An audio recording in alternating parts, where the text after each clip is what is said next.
अस्य श्रीपञ्चमुख हनुमन्मन्त्रस्य ब्रह्मा ऋषिः गायत्री छन्दः पंचमुख विराट हनुमान देवता ह्रीं बीजं श्रीं शक्ति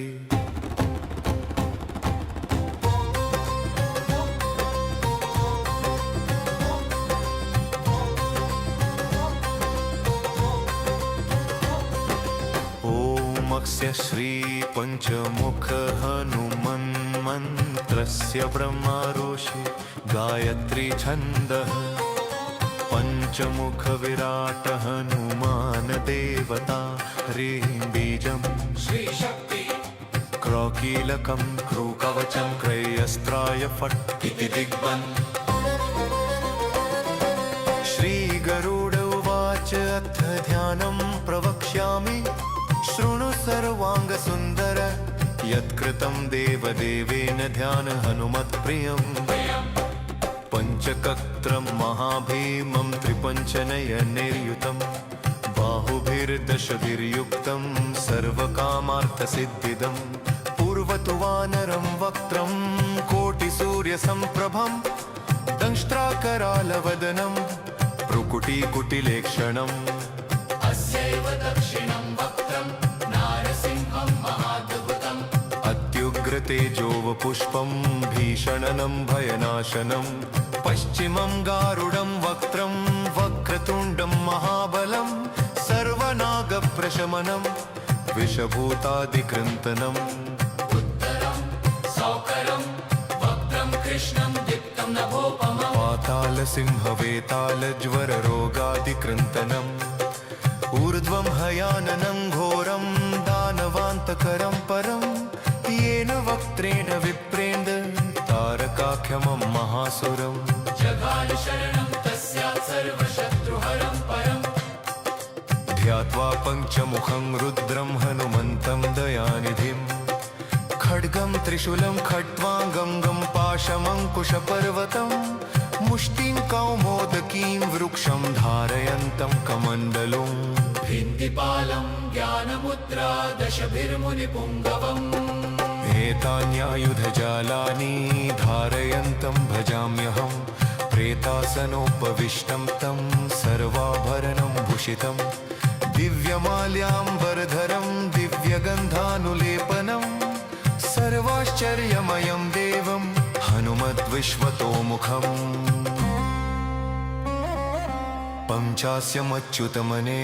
पञ्चास्यमच्युतमनेकविचित्रवर्णवक्त्रं शशाङ्कशखरं कपिराजवर्यम् पीताम्बराद्रिं मुकुटैरूपशोभिताङ्गं पिङ्गाक्षमाद्यमनिशं मनसा स्मरामि मर्कतेशं महोत्राहं सर्वशत्रुहरः परं शत्रुं संहर मा रक्ष श्रीमन्नपदमुद्धर ॐ हरिमर्कटमर्केतु मन्त्रमिदं परिलिख्यति लिख्यति वामतले यदि नश्यति नश्यति शत्रुकुलं यदि मुञ्चति मुञ्चति वामलता ॐ हरे मर्कटाय स्वाहा ॐ नमो भगवते पञ्चवदनाय पूर्वकपिमुखाय सकलशत्रुसंहारकाय स्वाहा ॐ नमो भगवते पञ्चवदनाय दक्षिणमुखाय करालवदनाय नरसिंहाय सकलभूतप्रमथनाय स्वाहा ॐ नमो भगवते पञ्चवदनाय पश्चिममुखाय गरुडाननाय सकलविषहराय स्वाहा ॐ नमो भगवते पञ्चवदनाय उत्तरमुखाय आदिवराहाय सकलसम्पत्कराय स्वाहा ॐ नमो भगवते पञ्चवदनाय ऊर्ध्वमुखाय हयग्रीवाय सकलजनवशकराय स्वाहा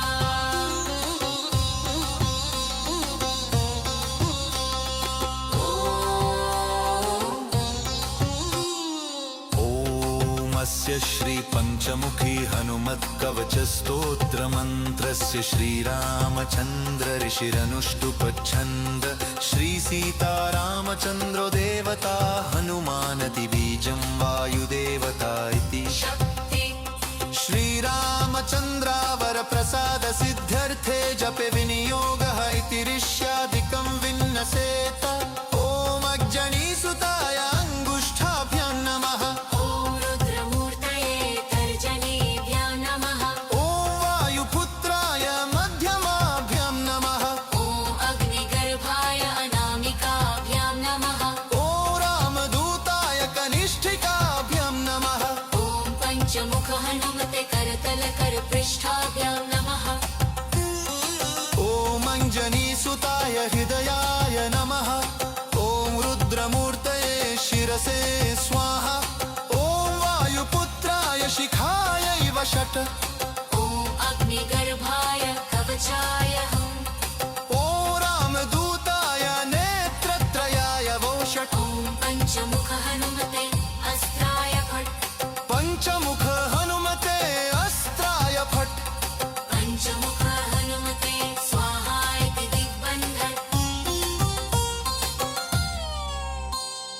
वन्दे वानरनारसिंहखगराक्रोडाश्ववक्त्रान्वितं दिव्यालङ्करनं त्रिपञ्चनयनं दीप्यमानं रुचा हस्ताब्जैरसिखेटपुस्तकसुधा कुम्भाङ्कुशाद्रिं हलं खट्वाङ्गं फणिभूरुहं दशभुजं सर्वरिवीरापहम् ॐ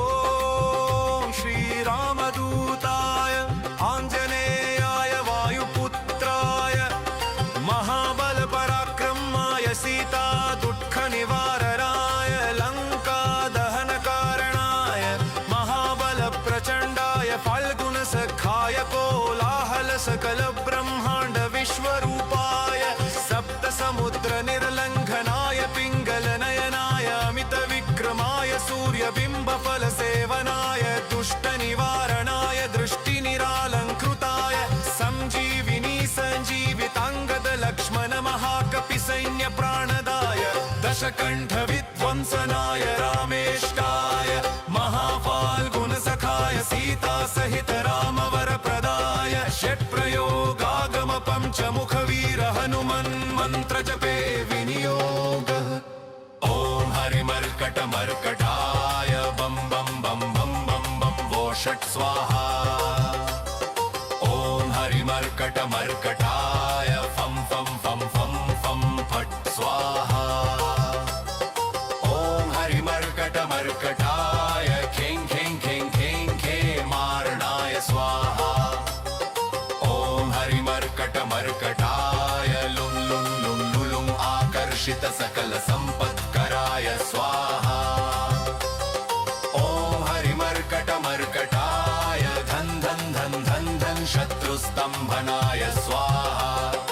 ॐ टन् टन् टन् टन् टं कूर्ममूर्तये पञ्चमुखवीर हनुमते परयन्त्र परतन्त्रोच्चाटनाय स्वाहा ॐ कं खं गं घं चं चं जं झं टन् टन् डन् डन् टन् डन् तन् थन् दन् धं भं पं फं भं भं भं यं रलं वं शं शं समं लं शं स्वाहा इति दिग्बन्धः ॐ पूर्वकपिमुखाय पञ्चमुख हनुमते टन् टन् टन् टन् टन् टन् टन् सकलशत्रुसंहरणाय स्वाहा ॐ दक्षिणमुखाय पञ्चमुख हनुमते करालवदनाय नरसिंहाय ॐ ह्रीं ह्रीं ह्रीं ह्रूं ह्रीं सकलभूतप्रेतदमनाय स्वाहा ॐ पश्चिममुखाय गरुडाननाय पञ्चमुख हनुमते मं मं मं मं मं मं सकलविषहराय स्वाहा ॐ उत्तरमुखाय आदिवराहाय लल्लल्लल्लल्लं नृसिंहाय नीलकण्ठमूर्तये पञ्चमुख हनुमते स्वाहा ऊर्ध्वमुखाय हयग्रीवाय रुमुरुं रुमुरुं रुद्रमूर्तये सकलप्रयोजननिर्वाहकाय स्वाहा ॐ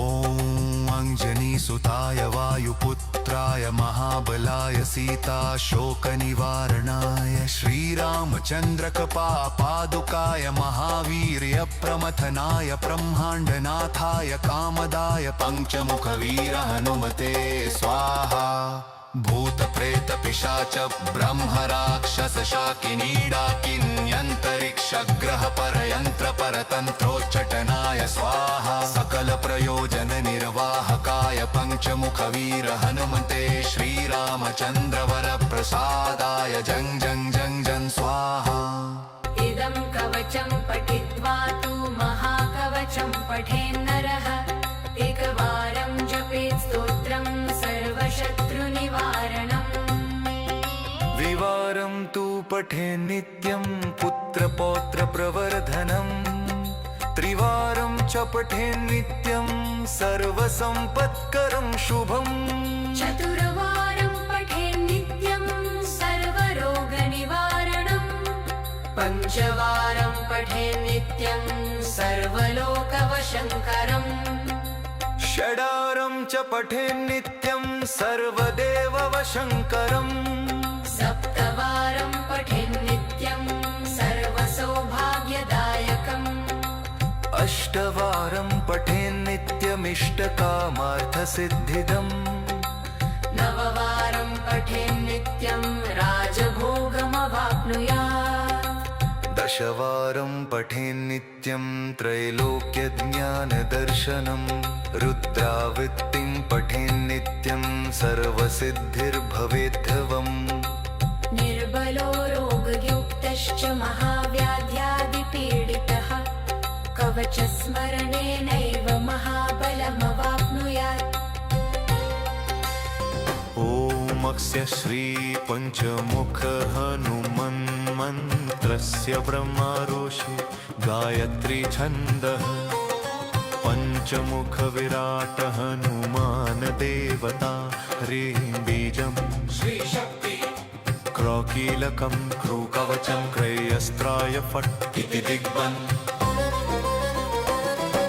श्रीगरुड उवाच अथ ध्यानं प्रवक्ष्यामि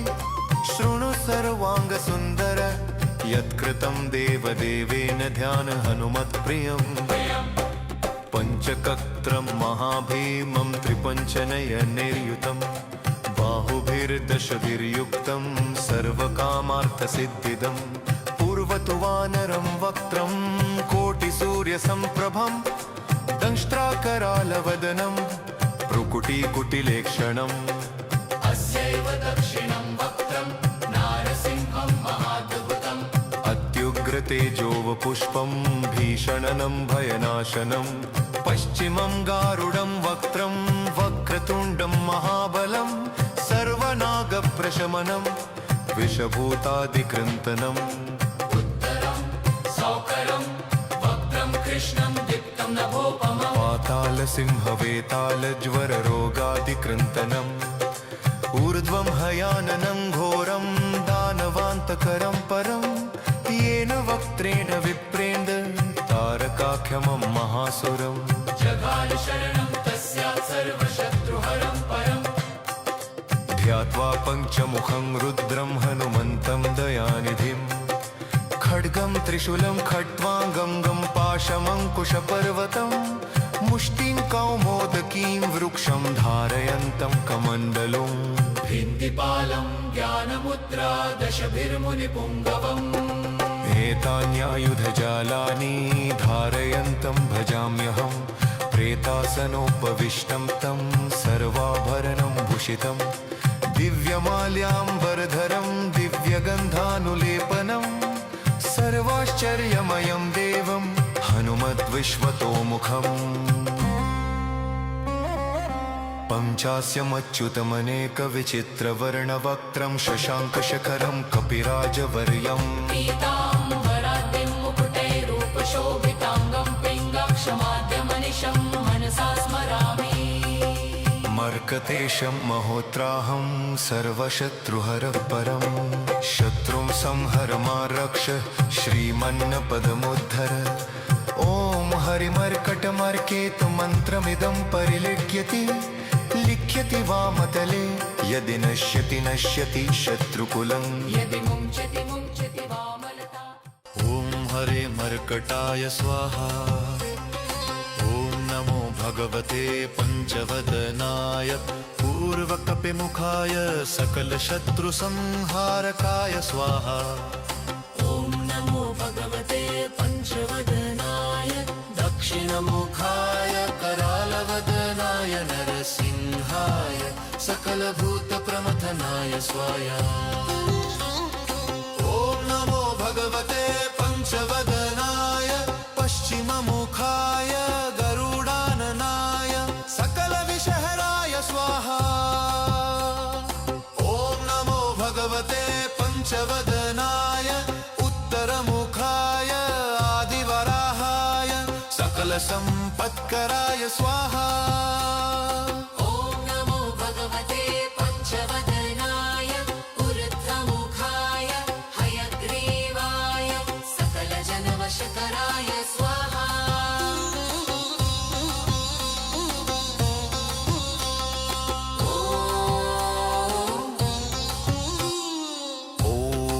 स्य श्रीपञ्चमुखी हनुमत्कवचस्तोत्रमन्त्रस्य श्रीरामचन्द्र ऋषिरनुष्टुपच्छन्द श्रीसीतारामचन्द्रो देवता हनुमानतिबीजं वायुदेवता इति शक्ति श्रीरामचन्द्रावरप्रसादसिद्ध्यर्थे जपे विनियोगः इति ऋष्यादिकं विन्नसेत ॐ अग्जनीसुताय अङ्गुष्ठाभ्यां नमः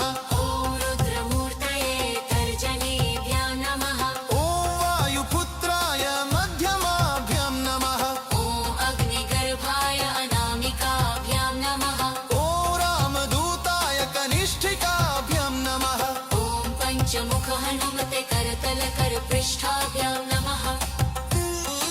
ॐ अञ्जनीसुताय हृदयाय नमः ॐ रुद्रमूर्तये शिरसे स्वाहा ॐ वायुपुत्राय शिखायै वषट् ॐ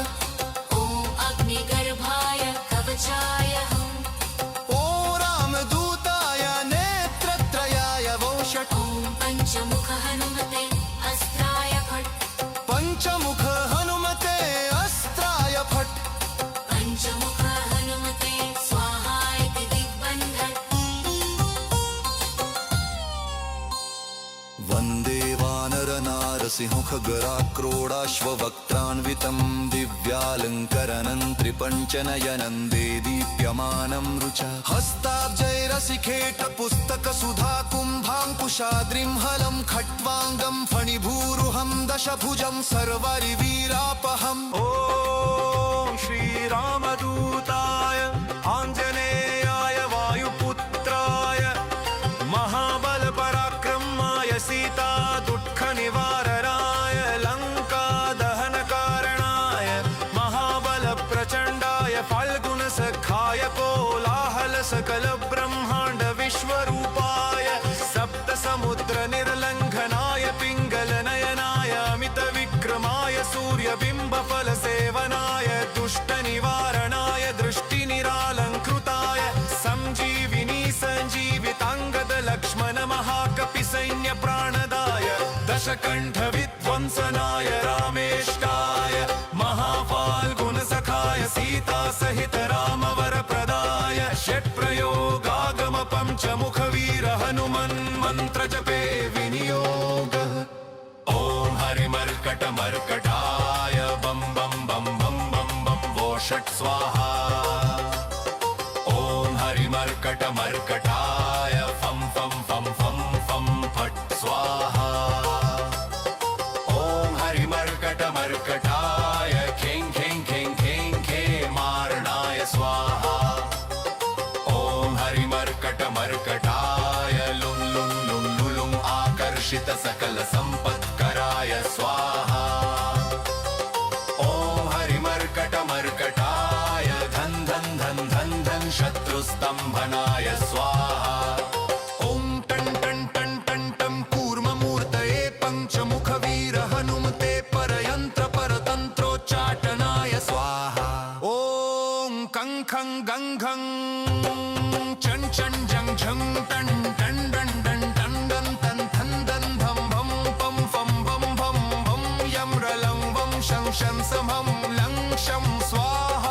इति दिग्बन्धः ॐ पूर्वकपिमुखाय पञ्चमुख हनुमते टन् टन् टन् टन् टन् टन् टन् सकलशत्रुसंहरराय स्वाहा ॐ दक्षिणमुखाय पञ्चमुख हनुमते करालवदनाय नरसिंहाय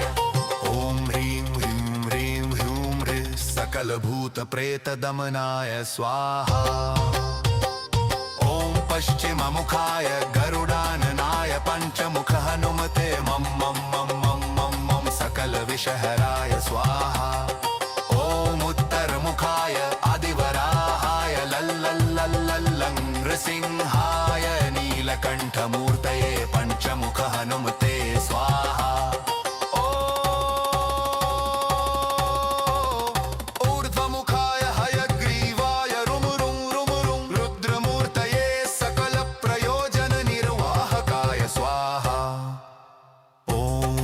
अञ्जनीसुताय वायुपुत्राय महाबलाय सीताशोकनिवारणाय श्रीरामचन्द्रकपापादुकाय महावीर्यप्रमथनाय ब्रह्माण्डनाथाय कामदाय पञ्चमुखवीर हनुमते स्वाहा भूतप्रेतपिशाच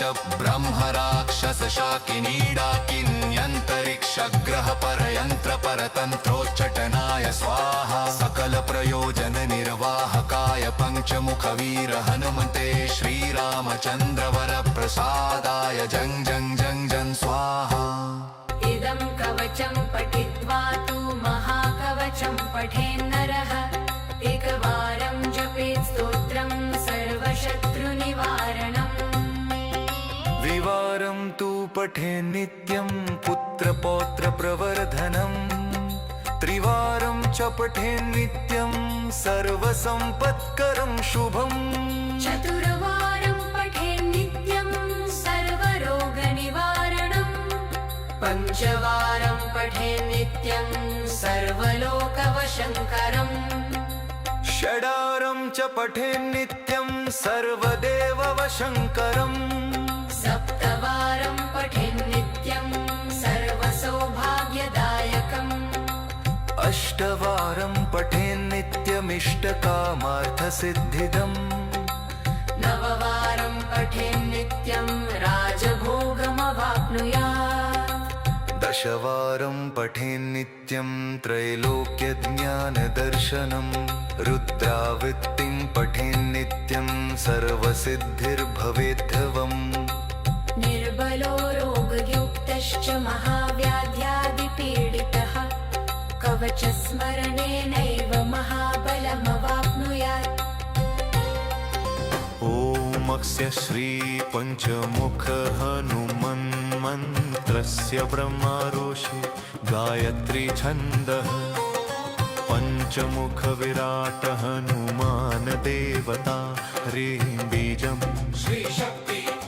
क्रौकीलकं क्रूकवचं क्रयस्त्राय फट् इति दिग्बन् श्रीगरुड उवाच अथ ध्यानं प्रवक्ष्यामि शृणु सर्वाङ्गसुन्दर यत्कृतं देवदेवेन ध्यान हनुमत्प्रियम् पञ्चकत्रं महाभीमं त्रिपञ्चनयनैर्युतं बाहुभिर्दशभिर्युक्तं सर्वकामार्थसिद्धिदं पूर्वतु वानरं वक्त्रं कोटिसूर्यसम्प्रभं दंष्ट्राकरालवदनं भ्रुकुटीकुटिलेक्षणम् अस्यैव दक्षिणं वक्त्रं नारसिंहं महाद्भुतम् अत्युग्रतेजोवपुष्पं भीषणनं भयनाशनं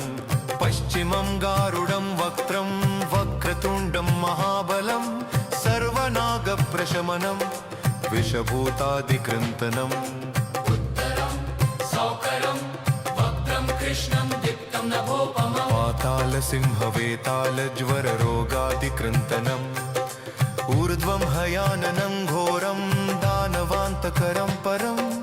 येन वक्त्रेण विप्रेन्द्र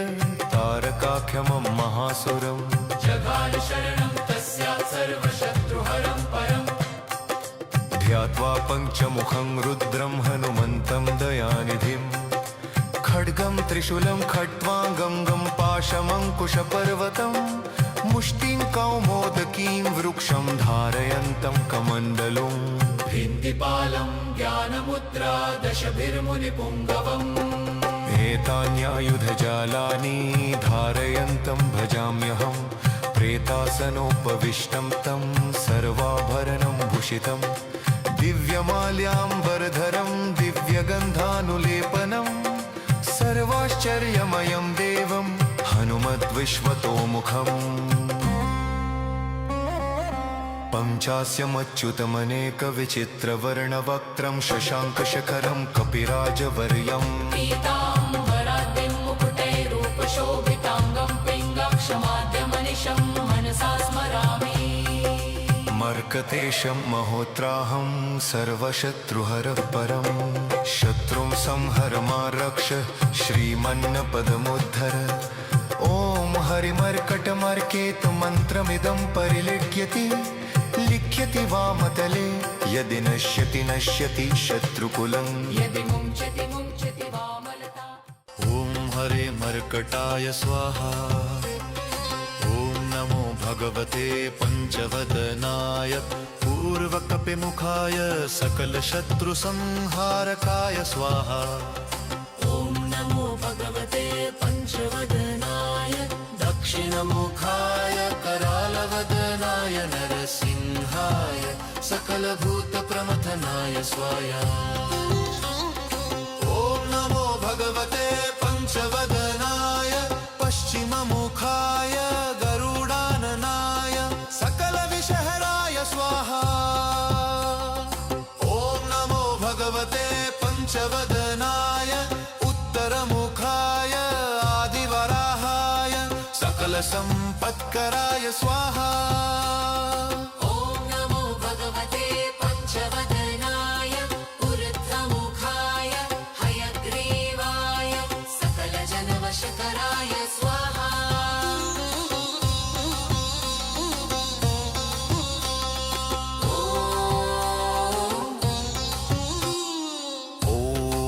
स्य श्रीपञ्चमुखी हनुमत्कवचस्तोत्रमन्त्रस्य श्रीरामचन्द्र ऋषिरनुष्टुपच्छन्द श्रीसीतारामचन्द्रो देवता हनुमानदिबीजं वायुदेवता इति शक्ति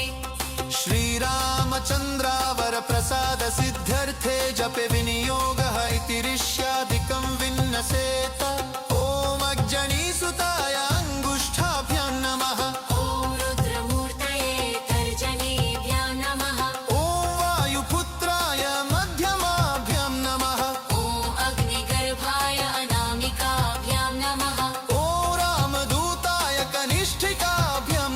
पंचमुख हनुमते करतल कर पृष्ठाभ्यां नमः ॐ अञ्जनीसुताय हृदयाय नमः ॐ रुद्रमूर्तये शिरसे स्वाहा ॐ वायुपुत्राय शिखायै वषट् ॐ अग्निगर्भाय कवचाय हम् ॐ रामदूताय नेत्रत्रयाय वोषट् ॐ पंचमुख हनुमते अस्त्राय फट् पञ्चमुख हनुमते अस्त्राय फट् पंचमुख हनुमते स्वाहा इति दिग्बन्धन् वन्दे वानरनारसिंहखगराक्रोडाश्ववक्त्रान्वितं दिव्यालङ्करनं त्रिपञ्चनयनं देदीप्यमानं रुचा हस्ताब्जैरसिखेटपुस्तकसुधाकुम्भाङ्कुशाद्रिं हलं खट्वाङ्गं फणिभूरुहं दशभुजं सर्वरिवीरापहम् ॐ श्रीरामदूताय आञ्जनेयाय वायुपुत्राय महाबलपराक्रमाय सीता दुःखनिवारणाय लङ्कादहनकारणाय महाबलप्रचण्डाय फाल्गुनसखाय कोलाहलसकलब्रह्माण्ड विश्वरूपाय सप्तसमुद्रनिर्लङ्घनाय पिङ्गलनयनाय अमितविक्रमाय सूर्यबिम्बफलसेवनाय दुष्टनिवारणाय दृष्टिनिरालङ्कृताय सञ्जीविनी सञ्जीविताङ्गद लक्ष्मण महाकपिसैन्यप्राणदाय दशकण्ठविध्वंसनाय रामेष्टाय महाफाल्गुनसखाय सीतासहित रामवरप्रदाय षट् पञ्चमुखवीर हनुमन् मन्त्रजपे विनियोगः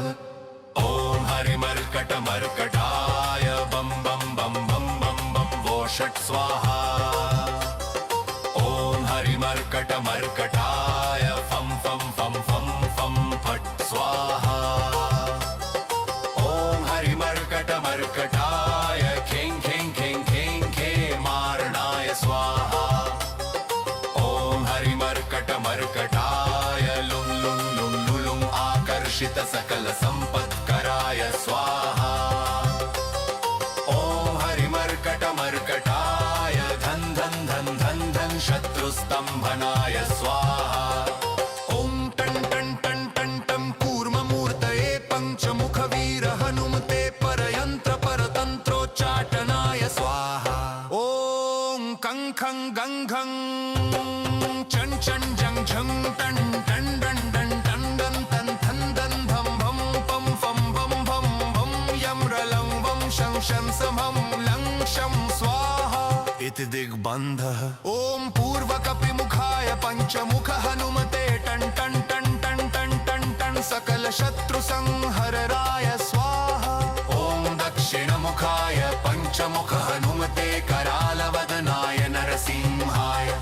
ॐ ह्रीं ह्रीं ह्रीं ह्रूं ह्रीं सकल भूत प्रेत दमनाय स्वाहा ॐ पश्चिममुखाय गरुडाननाय पञ्चमुख हनुमते मं मं मं मं मं मं सकल विषहराय स्वाहा ॐ उत्तरमुखाय आदिवराहाय लल्लल्लल्लल्लं नृसिंहाय नीलकण्ठमूर्तये पञ्चमुख हनुमते स्वाहा ऊर्ध्वमुखाय हयग्रीवाय रुमुरुं रुमुरुं रुद्रमूर्तये सकल प्रयोजन निर्वाहकाय स्वाहा ॐ अञ्जनीसुताय वायुपुत्राय महाबलाय सीताशोकनिवारणाय श्रीरामचन्द्रकपापादुकाय महावीर्यप्रमथनाय ब्रह्माण्डनाथाय कामदाय पञ्चमुखवीर हनुमते स्वाहा भूतप्रेत पिशाच ब्रह्मराक्षस शाकिनीडाकिन्यन्तरिक्षग्रह परयन्त्र परतन्त्रोच्चटनाय स्वाहा सकल प्रयोजन निर्वाहकाय पञ्चमुखवीर हनुमते श्रीरामचन्द्र वरप्रसादाय जं जं जं जं स्वाहा इदं कवचं पठित्वा तु महाकवचं पठेन्नरः एकवारं जपेत् स्तोत्रं सर्वशत्रुनिवारणम् द्विवारं तु पठे नित्यं पुत्रपौत्रप्रवर्धनम् त्रिवारं च पठे नित्यं सर्वसम्पत्करं शुभम् चतुर्वारं पठेत् नित्यं सर्वरोगनिवारणम् पञ्चवारं पठेत् नित्यं सर्वलोकवशङ्करम् षडारं च पठे नित्यं सर्वदेववशङ्करम् सप्तवारं पठेत् नित्यं सर्वसौभाग्यदायकम् अष्टवारं पठे नित्यमिष्टकामार्थसिद्धिदम् नववारं पठेत् नित्यं राजभोगमवाप्नुयात् दशवारं पठे नित्यं त्रैलोक्यज्ञानदर्शनम् रुद्रावृत्तिं पठे नित्यं सर्वसिद्धिर्भवेद्धवम् निर्बलो रोगयुक्तश्च महाव्याध्यादिपीडितः कवचस्मरणेनैव महाबलमवाप्नुयात् ॐ अस्य श्रीपञ्चमुख हनुमन्मन्त्रस्य ब्रह्मारोषि गायत्री छन्दः पञ्चमुख विराट हनुमान देवता ह्रीं बीजम् श्रीशक्ति क्रौकीलकं क्रूकवचं क्रयस्त्राय फट् इति दिग्बन् श्रीगरुड उवाच अथ ध्यानं प्रवक्ष्यामि शृणु सर्वाङ्गसुन्दर यत्कृतं देवदेवेन ध्यान हनुमत्प्रियम् पञ्चकत्रं महाभीमं त्रिपञ्चनयनैर्युतं बाहुभिर्दशभिर्युक्तं सर्वकामार्थसिद्धिदं पूर्वतु वानरं वक्त्रं कोटिसूर्यसम्प्रभं दंष्ट्राकरालवदनं भ्रुकुटीकुटिलेक्षणम् अस्यैव दक्षिणं वक्त्रं नारसिंहं महाद्भुतम् अत्युग्रतेजोवपुष्पं भीषणनं भयनाशनं पश्चिमं गारुडं वक्त्रं वक्रतुण्डं महाबलं सर्वनागप्रशमनं विषभूतादिकृन्तनम् उत्तरं सौकरं वक्त्रं कृष्णं दीप्तं नभोपमम् पातालसिंहवेतालज्वररोगादिकृन्तनम् ऊर्ध्वं हयाननं घोरं दानवान्तकरं परं येन वक्त्रेण विप्रेण्ड तारकाख्यमं महासुरम् जघानुशरणं तस्यात् सर्वशत्रुहरं परम्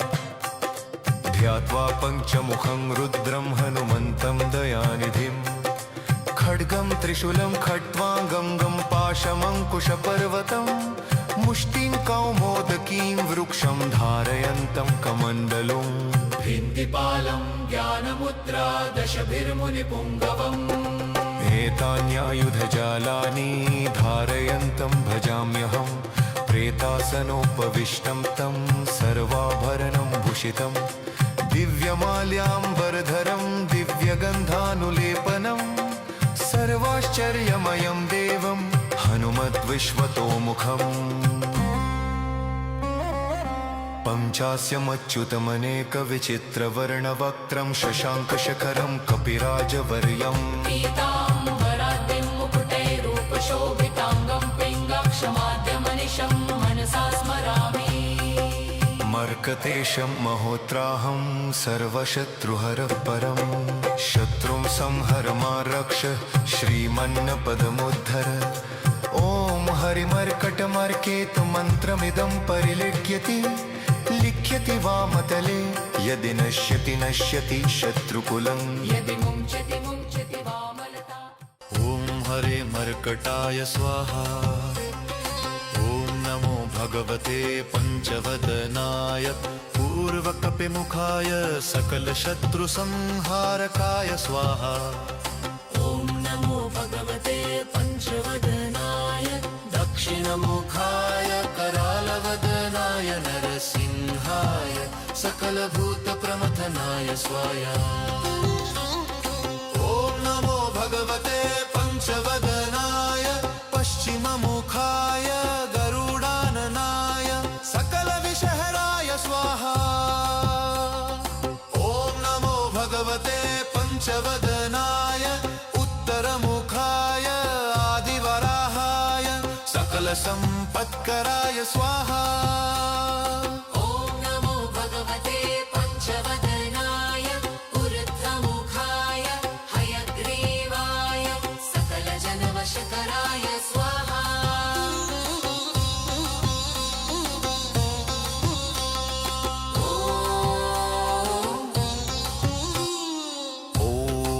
स्य श्रीपञ्चमुखी हनुमत्कवचस्तोत्रमन्त्रस्य श्रीरामचन्द्र ऋषिरनुष्टुपच्छन्द श्रीसीतारामचन्द्रो देवता हनुमानदिबीजं वायुदेवता इति शक्ति श्रीरामचन्द्रावरप्रसादसिद्ध्यर्थे जपे विनियोगः इति ऋष्यादिकं विन्नसेत ॐ अग्जनीसुताय अङ्गुष्ठाभ्यां नमः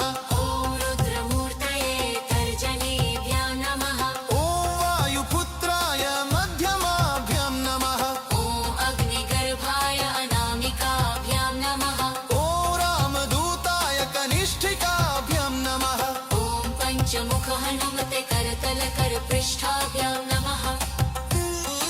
ॐ अञ्जनीसुताय हृदयाय नमः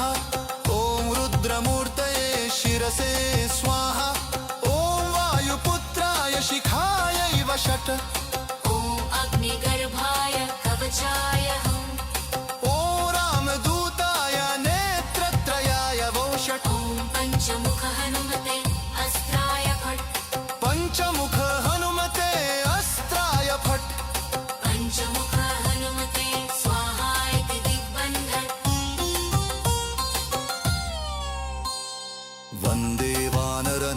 सिंहखगराक्रोडाश्ववक्त्रान्वितं दिव्यालङ्करणं त्रिपञ्चनयनं देदीप्यमानं रुचा हस्ताब्जैरसिखेटपुस्तकसुधा कुम्भाङ्कुशाद्रिं हलं खट्वाङ्गं फणिभूरुहं दशभुजं सर्वरिवीरापहम् ॐ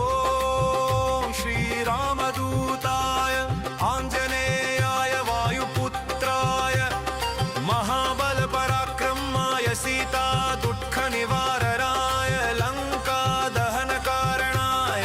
महाबलप्रचण्डाय फाल्गुनसखाय कोलाहलसकलब्रह्माण्ड विश्वरूपाय सप्तसमुद्रनिर्लङ्घनाय पिङ्गलनयनाय अमितविक्रमाय सूर्यबिम्बफलसेवनाय दुष्टनिवारणाय दृष्टिनिरालङ्कृताय सञ्जीविनी सञ्जीविताङ्गद लक्ष्मण महाकपिसैन्यप्राणदाय दशकण्ठविध्वंसनाय रामेष्टाय महाफाल्गुनसखाय सीतासहित रामवरप्रदाय षट्प्रयोगागम पञ्चमुखवीर हनुमन्मन्त्रजपे विनियोगः ॐ हरिमर्कटमर्कटाय बं बं बं बं बं बं वो षट् स्वाहा ॐ हरिमर्कटमर्कटाय फं फं फं फं फं फट् स्वाहा ॐ हरिमर्कटमर्कटाय खें खें खें खें खेमारणाय स्वाहा ॐ हरिमर्कटमर्कटाय लुं लुं लुं लुलुं आकर्षित सकल सम्पत्कराय स्वाहा ॐ हरिमर्कटमर्कटाय धन धन धन धन धन शत्रुस्तम्भनाय स्वाहा ॐ टं टं टं टं टं कूर्ममूर्तये पञ्चमुखवीर हनुमते परयन्त्र परतन्त्रोच्चाटनाय स्वाहा ॐ कं खं गं घं चं चं जं झं टं टं डं डं टं डं तं थं दं धं भं पं फं भं भं भं यं रलं वं शं शं समं लं शं स्वाहा इति दिग्बन्धः ॐ पूर्वकपिमुखाय पञ्चमुख हनुमते टं टं टं टं टं टं टं सकलशत्रुसंहरणाय स्वाहा ॐ दक्षिणमुखाय पञ्चमुख हनुमते करालवदनाय नरसिंहाय ॐ ह्रीं ह्रीं ह्रीं ह्रूं ह्रीं सकलभूतप्रेतदमनाय स्वाहा ॐ पश्चिममुखाय गरुडाननाय पञ्चमुख हनुमते मं मं मं मं मं मं सकलविषहराय स्वाहा ॐ उत्तरमुखाय आदिवराहाय लल्लल्लल्लल्लं नृसिंहाय नीलकण्ठमूर्तये पञ्चमुख हनुमते स्वाहा ऊर्ध्वमुखाय हयग्रीवाय रुमुरुं रुमुरुं रुद्रमूर्तये सकलप्रयोजननिर्वाहकाय स्वाहा ॐ अञ्जनीसुताय वायुपुत्राय महाबलाय सीताशोकनिवारणाय श्रीरामचन्द्रकृपापादुकाय महावीर्यप्रमथनाय ब्रह्माण्डनाथाय कामदाय पञ्चमुखवीर हनुमते स्वाहा भूतप्रेतपिशाच ब्रह्मराक्षसशाकिनीडाकिन्यन्तरिक्षग्रह परयन्त्र परतन्त्रोच्चटनाय स्वाहा सकलप्रयोजननिर्वाहकाय पञ्चमुखवीर हनुमते श्रीरामचन्द्रवरप्रसादाय जं जं जं जं स्वाहा इदं कवचं पठित्वा तु महाकवचं पठेन्नरः एकवारं जपेत् स्तोत्रं सर्वशत्रुनिवारणम् द्विवारं तु पठेन् नित्यं पुत्रपौत्रप्रवर्धनम् त्रिवारं च पठेन् नित्यं सर्वसम्पत्करं शुभम् चतुर्वारं पठेन् नित्यं सर्वरोगनिवारणम् पञ्चवारं पठेन् नित्यं सर्वलोकवशङ्करम् षडारं च पठेन् नित्यं सर्वदेववशङ्करम् सप्तवारं पठेन् नित्यं सर्वसौभाग्यदायकम् अष्टवारं पठेन् नित्यमिष्टकामार्थसिद्धिदम् नववारं पठेन् नित्यं राजभोगमवाप्नुयात् दशवारं पठेन्नित्यं त्रैलोक्यज्ञानदर्शनं रुद्रावृत्तिं पठेन्नित्यं सर्वसिद्धिर्भवेद्धवम् निर्बलो रोगयुक्तश्च महाव्याध्यादिपीडितः कवचस्मरणेनैव महाबलमवाप्नुयात्। ओमस्य श्रीपञ्चमुख हनुमन्मन्त्रस्य ब्रह्मऋषि गायत्री छन्दः पञ्चमुख विराट हनुमान् देवता ह्रीं बीजं श्रीशक्ति क्रौकीलकं क्रूकवचं क्रयस्त्राय फट् इति दिग्बन्। श्रीगरुड उवाच अथ ध्यानं प्रवक्ष्यामि शृणु सर्वाङ्गसुन्दर यत्कृतं देवदेवेन ध्यान हनुमत्प्रियम् पञ्चकत्रं महाभीमं त्रिपञ्चनयनैर्युतं बाहुभिर्दशभिर्युक्तं सर्वकामार्थसिद्धिदं पूर्वतु वानरं वक्त्रं कोटिसूर्यसम्प्रभं दंष्ट्राकरालवदनं भ्रुकुटीकुटिलेक्षणम् अस्यैव दक्षिणं वक्त्रं नारसिंहं महाद्भुतम् अत्युग्रतेजोवपुष्पं भीषणनं भयनाशनं पश्चिमं गारुडं वक्त्रं वक्रतुण्डं महाबलं सर्वनागप्रशमनं विषभूतादिकृन्तनम् उत्तरं सौकरं वक्त्रं कृष्णं दीप्तं नभोपमं पातालसिंहवेतालज्वररोगादिकृन्तनम् ऊर्ध्वं हयाननं घोरं दानवान्तकरं परं येन वक्त्रेण विप्रेन्द्र तारकाख्यमं महासुरम् जगाल शरणं तस्यात् सर्वशत्रुहरं परम् ध्यात्वा पञ्चमुखं रुद्रं हनुमन्तं दयानिधिं खड्गं त्रिशूलं खट्वाङ्गं पाशमङ्कुशपर्वतं मुष्टिं कौमोदकीं वृक्षं धारयन्तं कमण्डलुं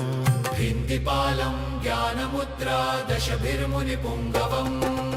एतान्यायुधजालानि धारयन्तं भजाम्यहं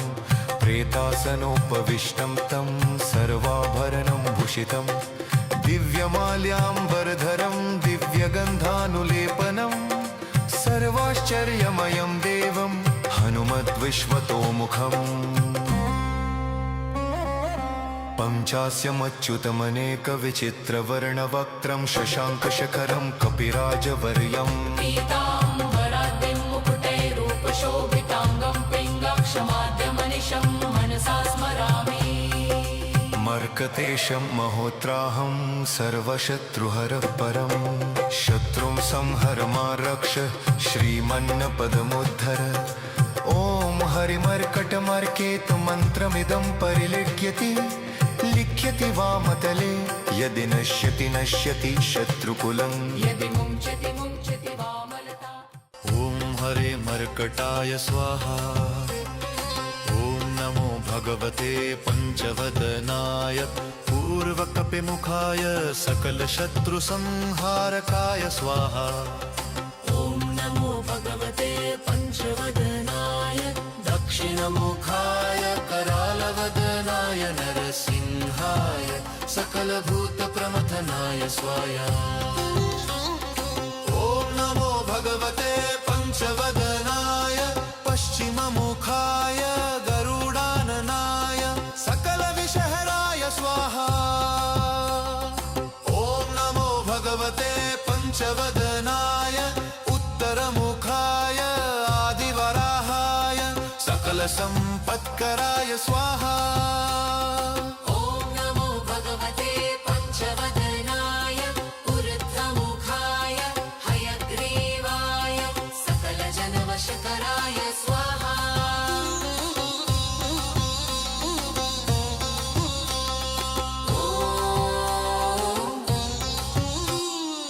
ॐ श्रीपञ्चमुखी हनुमत्कवचस्तोत्रमन्त्रस्य श्रीरामचन्द्र ऋषिरनुष्टुपच्छन्द श्रीसीतारामचन्द्रो देवता हनुमानतिबीजं वायुदेवता इति शक्ति श्रीरामचन्द्रावरप्रसादसिद्ध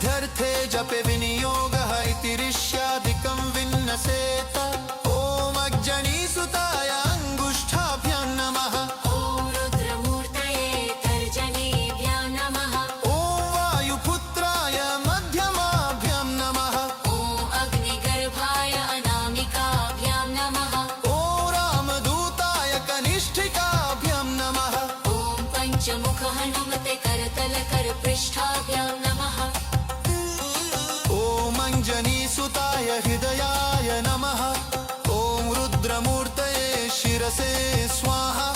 ॐ वायुपुत्राय शिखायै वषट् ॐ अग्निगर्भाय कवचाय हुं ॐ रामदूताय नेत्रत्रयाय वौषट् ॐ पञ्चमुख हनुमते अस्त्राय फट् पञ्चमुख हनुमते अस्त्राय फट् पञ्चमुख हनुमते स्वाहा इति दिग्बन्धन् वन्दे वानरनारसिंहखगराक्रोडाश्ववक्त्रान्वितं दिव्यालङ्करनं त्रिपञ्चनयनं देदीप्यमानं रुचा हस्ताब्जैरसिखेटपुस्तकसुधा कुम्भाङ्कुशाद्रिं हलं खट्वाङ्गं फणिभूरुहं दशभुजं सर्वरिवीरापहम् ॐ श्रीरामदूताय आञ्जनेयाय वायुपुत्राय महाबलपराक्रमाय सीता दुःखनिवारणाय लङ्कादहनकारणाय महाबलप्रचण्डाय फाल्गुनसखाय कोलाहलसकलब्रह्माण्ड विश्वरूपाय सप्तसमुद्रनिर्लङ्घनाय पिङ्गलनयनाय अमितविक्रमाय सूर्यबिम्बफलसेवनाय दुष्टनिवारणाय दृष्टिनिरालङ्कृताय सञ्जीविनी सञ्जीविताङ्गद लक्ष्मण महाकपिसैन्यप्राणदाय दशकण्ठविध्वंसनाय रामेष्टाय महाफाल्गुनसखाय सीतासहित रामवरप्रदाय षट्प्रयोगागम पञ्चमुखवीर हनुमन्मन्त्रजपे विनियोगः ॐ हरिमर्कटमर्कटाय बं बं बं बं बं बं वो षट् स्वाहा ॐ हरिमर्कटमर्कटाय फं फं फं फं फं फट् स्वाहा ॐ हरिमर्कटमर्कटाय खें खें खें खें खेमारणाय स्वाहा ॐ हरिमर्कटमर्कटाय लुं लुं लुं लुलुं आकर्षित सकल सम्पत्कराय स्वाहा ॐ हरिमर्कटमर्कटाय धन धन धन धन धन शत्रुस्तम्भनाय स्वाहा ॐ टं टं टं टं टं कूर्ममूर्तये पञ्चमुखवीर हनुमते परयन्त्र परतन्त्रोच्चाटनाय स्वाहा ॐ कं खं गं घं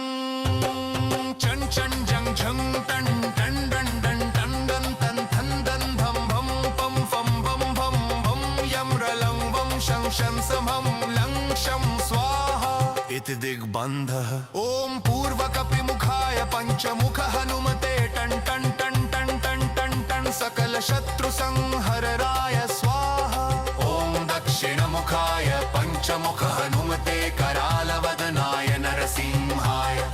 ॐ ह्रीं ह्रीं ह्रीं ह्रूं ह्रीं सकलभूतप्रेतदमनाय स्वाहा ॐ पश्चिममुखाय गरुडाननाय पञ्चमुख हनुमते मं मं मं मं मं मं सकलविषहराय स्वाहा ॐ उत्तरमुखाय आदिवराहाय लल्लल्लल्लल्लं नृसिंहाय नीलकण्ठमूर्तये पञ्चमुख हनुमते स्वाहा ऊर्ध्वमुखाय हयग्रीवाय रुमुरुं रुमुरुं रुद्रमूर्तये सकलप्रयोजननिर्वाहकाय स्वाहा ॐ अञ्जनीसुताय वायुपुत्राय महाबलाय सीताशोकनिवारणाय श्रीरामचन्द्रकपापादुकाय महावीर्यप्रमथनाय ब्रह्माण्डनाथाय कामदाय पञ्चमुखवीर हनुमते स्वाहा भूतप्रेतपिशाच ब्रह्मराक्षसशाकिनीडाकिन्यन्तरिक्षग्रह परयन्त्र परतन्त्रोच्चटनाय स्वाहा सकलप्रयोजननिर्वाहकाय पञ्चमुखवीर हनुमते श्रीरामचन्द्रवरप्रसादाय जं जं जं जं स्वाहा इदं कवचं पठित्वा तु महाकवचं पठेन्नरः एकवारं जपेत् स्तोत्रं सर्वशत्रुनिवारणम् द्विवारं तु पठे नित्यं पुत्रपौत्रप्रवर्धनम् त्रिवारं च पठे नित्यं सर्वसम्पत्करं शुभम् चतुर्वारं पठेत् नित्यं सर्वरोगनिवारणम् पञ्चवारं पठेन् नित्यं सर्वलोकवशङ्करम् षडारं च पठेन् नित्यं सर्वदेववशङ्करम् सप्तवारं पठेन् नित्यं सर्वसौभाग्यदायकम् अष्टवारं पठेन् नित्यमिष्टकामार्थसिद्धिदम् नववारं पठेन् नित्यं राजभोगमवाप्नुयात् दशवारं पठेन् नित्यं त्रैलोक्यज्ञानदर्शनम् रुद्रावृत्तिं पठेन् नित्यं सर्वसिद्धिर्भवेद्धवम् निर्बलो रोगयुक्तश्च महाव्याध्यादिपीडितः कवचस्मरणेनैव महाबलमवाप्नुयात् ॐ श्रीपञ्चमुख हनुमन्मन्त्रस्य ब्रह्मारोषि गायत्री छन्दः पञ्चमुख विराट हनुमान् देवता ह्रीं बीजं श्रीशक्ति क्रौकीलकं क्रूकवचं क्रयस्त्राय फट् इति दिग्बन् श्रीगरुड उवाच अथ ध्यानं प्रवक्ष्यामि शृणु सर्वाङ्गसुन्दर यत्कृतं देवदेवेन ध्यान हनुमत्प्रियम् पञ्चकत्रं महाभीमं त्रिपञ्चनयनैर्युतं बाहुभिर्दशभिर्युक्तं सर्वकामार्थसिद्धिदं पूर्वतु वानरं वक्त्रं कोटिसूर्यसम्प्रभं दंष्ट्राकरालवदनं भ्रुकुटीकुटिलेक्षणम् अस्यैव दक्षिणं वक्त्रं नारसिंहं महाद्भुतम् अत्युग्रतेजोवपुष्पं भीषणनं भयनाशनं पश्चिमं गारुडं वक्त्रं वक्रतुण्डं महाबलं सर्वनागप्रशमनं विषभूतादिकृन्तनम् उत्तरं सौकरं वक्त्रं कृष्णं दीप्तं नभोपमं पातालसिंहवेतालज्वररोगादिकृन्तनम् ऊर्ध्वं हयाननं घोरं दानवान्तकरं परं येन वक्त्रेण विप्रेन्द्र तारकाख्यमं महासुरम् जगाल शरणं तस्यात् सर्वशत्रुहरं परम् ध्यात्वा पञ्चमुखं रुद्रं हनुमन्तं दयानिधिं खड्गं त्रिशूलं खट्वाङ्गं गं पाशमङ्कुशपर्वतं मुष्टिं कौमोदकीं वृक्षं धारयन्तं कमण्डलुं भिन्दिपालं ज्ञानमुद्रा दशभिर्मुनिपुङ्गवम् एतान्यायुधजालानि धारयन्तं भजाम्यहं प्रेतासनोपविष्टं तं सर्वाभरणं भूषितं दिव्यमाल्याम्बरधरं दिव्यगन्धानुलेपनं सर्वाश्चर्यमयं देवं हनुमद्विश्वतोमुखम्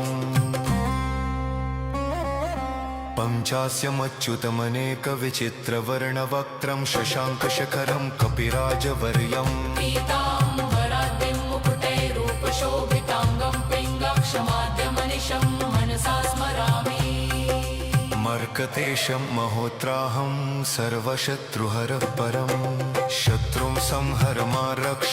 श्रीमन्नपदमुद्धर ॐ हरिमर्कटमर्केतु मन्त्रमिदं परिलिख्यति लिख्यति वामतले यदि नश्यति नश्यति शत्रुकुलं यदि मुञ्चति मुञ्चति वामलता ॐ हरे मर्कटाय स्वाहा ॐ नमो भगवते पञ्चवदनाय पूर्वकपिमुखाय सकलशत्रुसंहारकाय स्वाहा ॐ नमो भगवते पञ्चवदनाय दक्षिणमुखाय करालवदनाय नरसिंहाय सकलभूतप्रमथनाय स्वाहा ॐ नमो भगवते पञ्चवदनाय पश्चिममुखाय गरुडाननाय सकलविषहराय स्वाहा ॐ नमो भगवते पञ्चवदनाय उत्तरमुखाय आदिवराहाय सकलसम्पत्कराय स्वाहा ॐ नमो भगवते पञ्चवदनाय ऊर्ध्वमुखाय हयग्रीवाय सकलजनवशकराय स्वाहा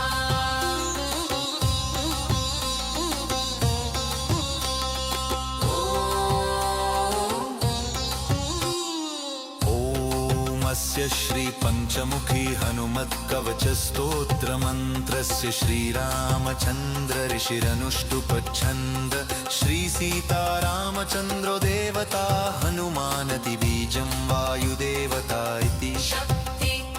श्रीरामचन्द्रावरप्रसाद सिद्ध्यर्थे जपे विनियोगः इति ऋष्यादिकं विन्नसेत ॐ अग्जनीसुताय अङ्गुष्ठाभ्यां नमः ॐ रुद्रमूर्तये तर्जनीभ्यां नमः ॐ वायुपुत्राय मध्यमाभ्यां नमः ॐ अग्निगर्भाय अनामिकाभ्यां नमः ॐ रामदूताय कनिष्ठिकाभ्यां नमः ॐ पञ्चमुख हनुमते करतलकरपृष्ठाभ्यां नमः ॐ अञ्जनीसुताय हृदयाय नमः ॐ रुद्रमूर्तये शिरसे स्वाहा ॐ वायुपुत्राय शिखायै वषट् ॐ अग्निगर्भाय कवचाय हम् ॐ रामदूताय नेत्रत्रयाय वोषट् ॐ पञ्चमुख हनुमते अस्त्राय फट् पञ्चमुख हनुमते अस्त्राय फट् पञ्चमुख हनुमते स्वाहा इति दिग्बन्धन् वन्दे वानरनारसिंहखगराक्रोडाश्ववक्त्रान्वितं दिव्यालङ्करनं त्रिपञ्चनयनं देदीप्यमानं रुचा हस्ताब्जैरसिखेटपुस्तकसुधाकुम्भाङ्कुशाद्रिं हलं खट्वाङ्गं फणिभूरुहं दशभुजं सर्वरिवीरापहम् ॐ श्रीरामदूताय आञ्जनेयाय वायुपुत्राय महाबलपराक्रमाय सीता दुःखनिवारणाय लङ्कादहनकारणाय महाबलप्रचण्डाय फाल्गुनसखाय कोलाहलसकलब्रह्माण्ड विश्वरूपाय सप्तसमुद्रनिर्लङ्घनाय पिङ्गलनयनाय अमितविक्रमाय सूर्यबिम्बफलसेवनाय दुष्टनिवारणाय दृष्टिनिरालङ्कृताय सञ्जीविनी सञ्जीविताङ्गद लक्ष्मण महाकपिसैन्यप्राणदाय दशकण्ठविध्वंसनाय रामेष्टाय महाफाल्गुनसखाय सीतासहित रामवरप्रदाय षट्प्रयोगागम पञ्चमुखवीर हनुमन्मन्त्रजपे विनियोगः ॐ हरिमर्कटमर्कटाय बं बं बं बं बं बं वो षट् स्वाहा ॐ हरिमर्कटमर्कटाय फं फं फं फं फं फट् स्वाहा ॐ हरिमर्कटमर्कटाय खें खें खें खें खेमारणाय स्वाहा ॐ हरिमर्कटमर्कटाय लुं लुं लुं लुलुं आकर्षित सकल सम्पत्कराय स्वाहा ॐ हरिमर्कटमर्कटाय धन धन धन धन धन शत्रुस्तम्भनाय स्वाहा ॐ टन् टन् टन् टन् टं कूर्ममूर्तये पञ्चमुखवीर हनुमते परयन्त्र परतन्त्रोच्चाटनाय स्वाहा ॐ कं खं गं घं चं चं जं झं टं टं डं डं टं डं तं थं दं भं भं पं फं भं भं भं यं रलं वं शं शं समं लं शं स्वाहा इति दिग्बन्धः ॐ पूर्वकपिमुखाय पञ्चमुख हनुमते टन् टन् टन् टन् टन् टन् टन् सकलशत्रुसंहरणाय स्वाहा ॐ दक्षिणमुखाय पञ्चमुख हनुमते करालवदनाय नरसिंहाय ॐ ह्रीं ह्रीं ह्रीं ह्रूं ह्रीं सकलभूतप्रेतदमनाय स्वाहा ॐ पश्चिममुखाय गरुडाननाय पञ्चमुख हनुमते मं मं मं मं मं मं सकलविषहराय स्वाहा ॐ उत्तरमुखाय आदिवराहाय लल्लल्लल्लल्लं नृसिंहाय नीलकण्ठमूर्तये पञ्चमुख हनुमते स्वाहा ऊर्ध्वमुखाय हयग्रीवाय रुमुरुं रुमुरुं रुद्रमूर्तये सकलप्रयोजननिर्वाहकाय स्वाहा सुताय वायुपुत्राय महाबलाय सीताशोकनिवारणाय श्रीरामचन्द्रकपापादुकाय महावीर्य प्रमथनाय ब्रह्माण्डनाथाय कामदाय पञ्चमुखवीर हनुमते स्वाहा। भूत प्रेत पिशाच ब्रह्म राक्षस शाकिनी डाकिन्यन्तरिक्ष ग्रह परयन्त्र परतन्त्रोच्चाटनाय स्वाहा। सकल प्रयोजन निर्वाहकाय पञ्चमुखवीर हनुमते श्रीरामचन्द्र वर प्रसादाय जं जं जं जं स्वाहा। इदं कवचं पठित्वा तु महाकवचं पठेन्नरः एकवारं जपेत् स्तोत्रं सर्वशत्रुनिवारणम्। द्विवारं तु पठेन् नित्यं पुत्रपौत्र प्रवर्धनम्। त्रिवारं च पठेन् नित्यं सर्वसम्पत्करं शुभम्। चतुर्वारं पठेन् नित्यं सर्वरोगनिवारणम्। पञ्चवारं पठेन् नित्यं सर्वलोकवशङ्करम्। षडारं च पठेन् नित्यं सर्वदेववशङ्करम्। सप्तवारं पठेन् नित्यं सर्वसौभाग्यदायकम्। अष्टवारं पठेन् नित्यमिष्टकामार्थसिद्धिदम्।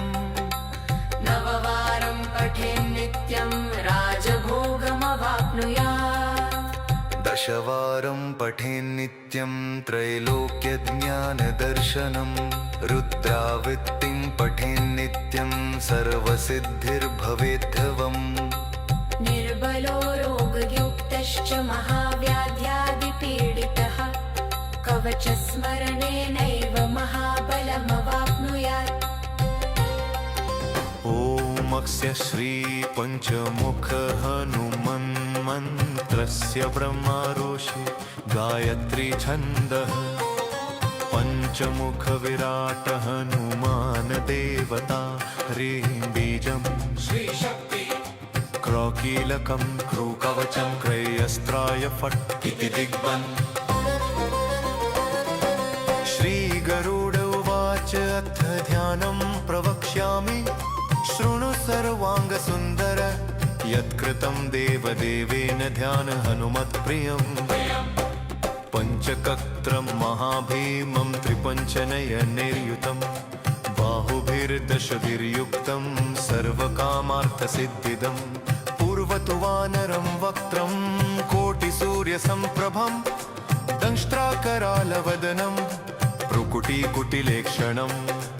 अस्यैव दक्षिणं वक्त्रं नारसिंहं महाद्भुतम्। अत्युग्रतेजोवपुष्पं भीषणनं भयनाशनं। पश्चिमं गारुडं वक्त्रं वक्रतुण्डं महाबलं सर्वनागप्रशमनं विषभूतादिकृन्तनम्। उत्तरं सौकरं वक्त्रं कृष्णं दीप्तं नभोपमम्। पातालसिंहवेतालज्वररोगादिकृन्तनम्। ऊर्ध्वं हयाननं घोरं दानवान्तकरं परं येन वक्त्रेण विप्रेन्द तारकाख्यमं महासुरम्। जगालशरणं तस्यात् सर्वशत्रुहरं परम्। ध्यात्वा पञ्चमुखं रुद्रं हनुमन्तं दयानिधिं। खड्गं त्रिशूलं खट्वाङ्गं पाशमङ्कुशपर्वतं मुष्टिं कौमोदकीं वृक्षं धारयन्तं कमण्डलुम्। भिन्दिपालं ज्ञानमुद्रा दशभिर्मुनिपुङ्गवम्। एतान्यायुधजालानि धारयन्तं भजाम्यहम्। प्रेतासनोपविष्टं तं सर्वाभरणं भूषितं। दिव्यमाल्याम्बरधरं दिव्यगन्धानुलेपनं सर्वाश्चर्यमयं देवं हनुमद्विश्वतोमुखम्। पञ्चास्यमच्युतमनेकविचित्रवर्णवक्त्रं शशाङ्कशखरं कपिराजवर्यम्। पीताम्बराद्रिं मुकुटैरूपशोभिताङ्गं पिङ्गाक्षमाद्यमनिशं मनसा स्मरामि। मर्कतेशं महोत्राहं सर्वशत्रुहरः परं। शत्रुं संहर मा रक्ष श्रीमन्नपदमुद्धर। ॐ हरिमर्कटमर्केतु मन्त्रमिदं परिलिख्यति लिख्यति वामतले यदि नश्यति नश्यति शत्रुकुलम् यदि मुञ्चति मुञ्चति वामलता ॐ हरे मर्कटाय स्वाहा ॐ नमो भगवते पञ्चवदनाय पूर्वकपिमुखाय सकलशत्रुसंहारकाय स्वाहा ॐ नमो भगवते पञ्चवदनाय दक्षिणमुखाय करालवदनाय नरसिंहाय सकलभूतप्रमथनाय स्वाहा ॐ नमो भगवते पञ्चवदनाय पश्चिममुखाय गरुडाननाय सकलविषहराय स्वाहा ॐ नमो भगवते पञ्चवदनाय उत्तरमुखाय आदिवराहाय सकलसम्पत्कराय स्वाहा ॐ नमो भगवते पञ्चवदनाय ऊर्ध्वमुखाय हयग्रीवाय सकलजनवशकराय स्वाहा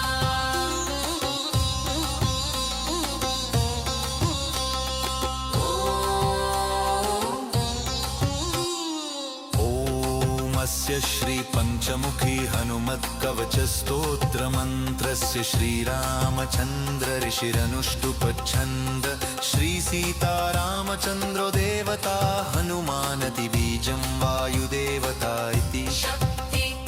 श्रीरामचन्द्रावर प्रसाद सिद्ध्यर्थे जपे विनियोगः इति ऋष्यादिकं विन्नसेत ॐ अग्जनीसुताय अङ्गुष्ठाभ्यां नमः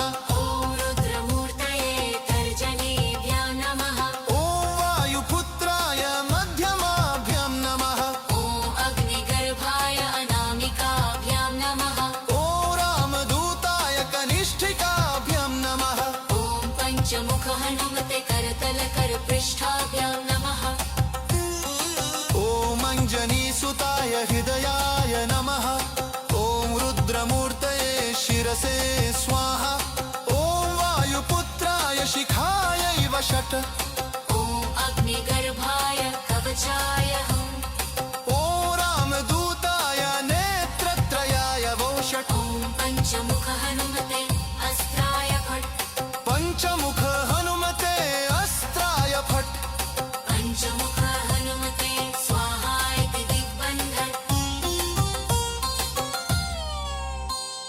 वन्दे वानरनारसिंहखगराक्रोडाश्ववक्त्रान्वितं दिव्यालङ्करनं त्रिपञ्चनयनं देदीप्यमानं रुचा हस्ताब्जैरसिखेटपुस्तकसुधा कुम्भाङ्कुशाद्रिं हलं खट्वाङ्गं फणिभूरुहं दशभुजं सर्वरिवीरापहम् ॐ श्रीरामदूताय आञ्जनेयाय वायुपुत्राय महाबलपराक्रमाय सीता दुःखनिवारणाय लङ्कादहनकारणाय महाबलप्रचण्डाय फाल्गुनसखाय कोलाहलसकलब्रह्माण्ड विश्वरूपाय सप्तसमुद्रनिर्लङ्घनाय पिङ्गलनयनाय अमितविक्रमाय सूर्यबिम्बफलसेवनाय दुष्टनिवारणाय दृष्टिनिरालङ्कृताय सञ्जीविनी सञ्जीविताङ्गदलक्ष्मण महाकपिसैन्यप्राणदाय दशकण्ठविध्वंसनाय रामेष्टाय महाफाल्गुनसखाय सीतासहित रामवरप्रदाय षट्प्रयोगागम पञ्चमुखवीर हनुमन्मन्त्रजपे विनियोगः ॐ हरिमर्कटमर्कटाय बं बं बं बं बं बं वो षट् स्वाहा ॐ हरिमर्कटमर्कटाय फं फं फं फं फं फट् स्वाहा ॐ हरिमर्कटमर्कटाय खें खें खें खें खेमार्णाय स्वाहा ॐ हरिमर्कटमर्कटाय लुं लुं लुं लुलुं आकर्षित सकल सम्पत्कराय स्वाहा ॐ हरिमर्कटमर्कटाय धन धन धन धन धन शत्रुस्तम्भनाय स्वाहा ॐ टन् टन् टन् टन् टं कूर्ममूर्तये पञ्चमुखवीर हनुमते परयन्त्र परतन्त्रोच्चाटनाय स्वाहा ॐ कं खं गं घं चं चं जं झं टन् टन् डन् डन् टन् डन् तन्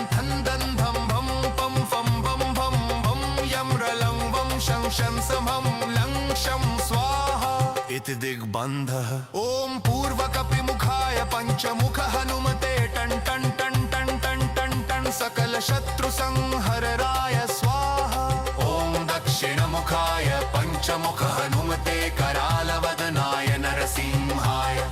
ॐ ह्रीं ह्रीं ह्रीं ह्रूं ह्रीं सकलभूतप्रेतदमनाय स्वाहा ॐ पश्चिममुखाय गरुडाननाय पञ्चमुख हनुमते मं मं मं मं मं मं सकलविषहराय स्वाहा ॐ उत्तरमुखाय आदिवराहाय लल्लल्लल्लल्लं नृसिंहाय नीलकण्ठमूर्तये पञ्चमुख हनुमते स्वाहा ऊर्ध्वमुखाय हयग्रीवाय रुमुरुं रुमुरुं रुद्रमूर्तये सकलप्रयोजननिर्वाहकाय स्वाहा ॐ अञ्जनीसुताय वायुपुत्राय महाबलाय सीताशोकनिवारणाय श्रीरामचन्द्रकपापादुकाय महावीर्यप्रमथनाय ब्रह्माण्डनाथाय कामदाय पञ्चमुखवीर हनुमते स्वाहा भूतप्रेतपिशाच ब्रह्मराक्षसशाकिनीडाकिन्यन्तरिक्षग्रहपरयन्त्रपरतन्त्रोच्चटनाय स्वाहा सकलप्रयोजननिर्वाहकाय पञ्चमुखवीर हनुमते श्रीरामचन्द्रवरप्रसादाय जं जं जं जं स्वाहा इदं कवचं पठित्वा तु महाकवचं पठेन्नरः एकवारं जपेत् स्तोत्रं सर्वशत्रुनिवारणम् द्विवारं तु पठे नित्यं पुत्रपौत्रप्रवर्धनम् त्रिवारं च पठे नित्यं सर्वसम्पत्करं शुभम् चतुर्वारं पठेत् नित्यं सर्वरोगनिवारणम् पञ्चवारं पठेत् नित्यं सर्वलोकवशङ्करम् षडारं च पठे नित्यं सर्वदेववशङ्करम् सप्तवारं पठेत् नित्यं सर्वसौभाग्यदायकम् अष्टवारं पठे नित्यमिष्टकामार्थसिद्धिदम् नववारं पठेत् नित्यं राजभोगमवाप्नुयात् दशवारं पठे नित्यं त्रैलोक्यज्ञानदर्शनम् रुद्रावृत्तिं पठे नित्यं सर्वसिद्धिर्भवेद्धवम् निर्बलो रोगयुक्तश्च महाव्याध्यादिपीडितः कवचस्मरणेनैव महाबलमवाप्नुयात् ॐ अस्य श्रीपञ्चमुख हनुमन्मन्त्रस्य ब्रह्मऋषि गायत्री छन्दः पञ्चमुख विराट हनुमान देवता ह्रीं बीजं श्रीशक्ति क्रौकीलकं क्रूकवचं क्रयस्त्राय फट् इति दिग्बन् श्रीगरुड उवाच अथ ध्यानं प्रवक्ष्यामि शृणु सर्वाङ्गसुन्दर यत्कृतं देवदेवेन ध्यान हनुमत्प्रियम् पञ्चकत्रं महाभीमं त्रिपञ्चनयनैर्युतं बाहुभिर्दशभिर्युक्तं सर्वकामार्थसिद्धिदं पूर्वतु वानरं वक्त्रं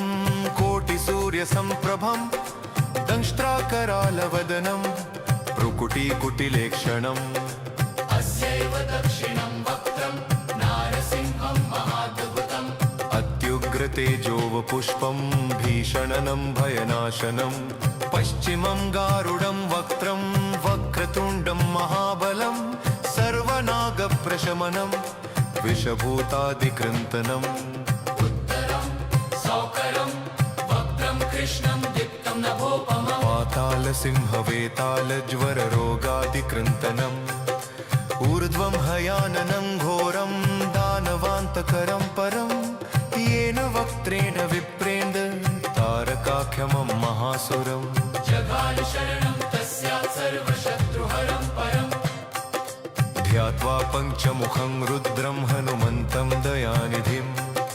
खड्गं त्रिशूलं खट्वाङ्गं पाशमङ्कुशपर्वतं मुष्टिं कौमोदकीं वृक्षं धारयन्तं कमण्डलुं भिन्तिपालं ज्ञानमुद्रा दशभिर्मुनिपुङ्गवम् एतान्यायुधजालानि धारयन्तं भजाम्यहं प्रेतासनोपविष्टं तं सर्वाभरणं भूषितं दिव्यमाल्याम्बरधरं दिव्यगन्धानुलेपनं सर्वाश्चर्यमयं देवं हनुमद्विश्वतोमुखम् पञ्चास्यमच्युतमनेकविचित्रवर्णवक्त्रं शशाङ्कशखरं कपिराजवर्यम् पीताम्बराद्रिं मुकुटैरूपशोभिताङ्गं पिङ्गक्षमाद्यमनिशं मनसा स्मरामि मर्कतेशं महोत्राहं सर्वशत्रुहरः परं शत्रुं संहर मा रक्ष श्रीमन्नपदमुद्धर ॐ हरिमर्कटमर्केत मन्त्रमिदं परिलिख्यति लिख्यति वामतले यदि नश्यति नश्यति शत्रुकुलं यदि मुञ्चति मुञ्चति वामलता ॐ हरे मर्कटाय स्वाहा ॐ नमो भगवते पञ्चवदनाय पूर्वकपिमुखाय सकलशत्रुसंहारकाय स्वाहा ॐ नमो भगवते पञ्चवदनाय दक्षिणमुखाय करालवदनाय नरसिंहाय सकलभूतप्रमथनाय स्वाहा ॐ नमो भगवते पञ्चवदनाय पश्चिममुखाय गरुडाननाय सकलविषहराय स्वाहा ॐ नमो भगवते पञ्चवदनाय उत्तरमुखाय आदिवराहाय सकलसम्पत्कराय स्वाहा ॐ नमो भगवते पञ्चवदनाय ऊर्ध्वमुखाय हयग्रीवाय सकलजनवशकराय स्वाहा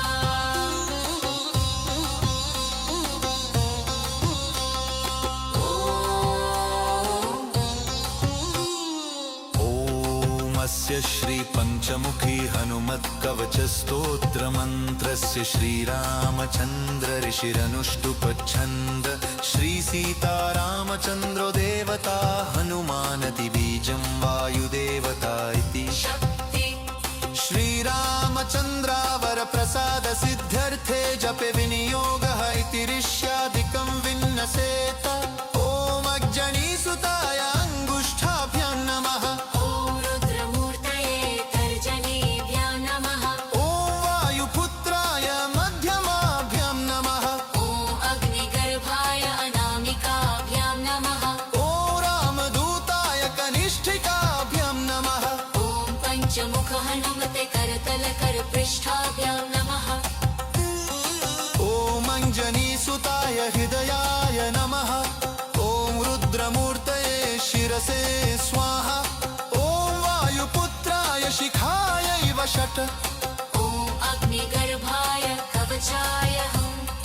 ॐ रामदूताय नेत्रत्रयाय वौषट् ॐ पञ्चमुख हनुमते अस्त्राय फट् पञ्चमुख हनुमते अस्त्राय फट् पञ्चमुख हनुमते स्वाहा इति दिग्बन्धन् वन्दे वानरनारसिंहखगराक्रोडाश्ववक्त्रान्वितं दिव्यालङ्करनं त्रिपञ्चनयनं देदीप्यमानं रुचा हस्ताब्जैरसिखेटपुस्तकसुधाकुम्भाङ्कुशाद्रिं हलं खट्वाङ्गं फणिभूरुहं दशभुजं सर्वरिवीरापहम् ॐ श्रीरामदूताय आञ्जनेयाय वायुपुत्राय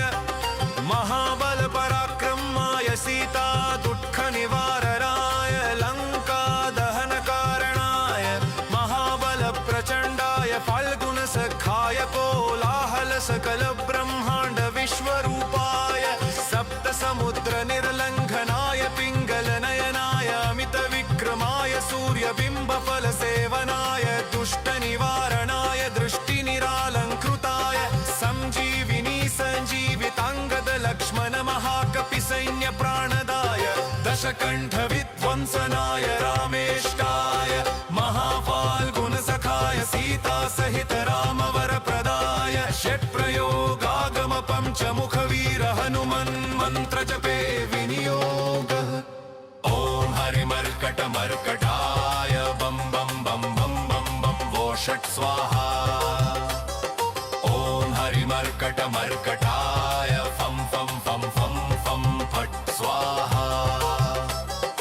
ॐ हरिमर्कटमर्कटाय खें खें खें खें खेमारणाय स्वाहा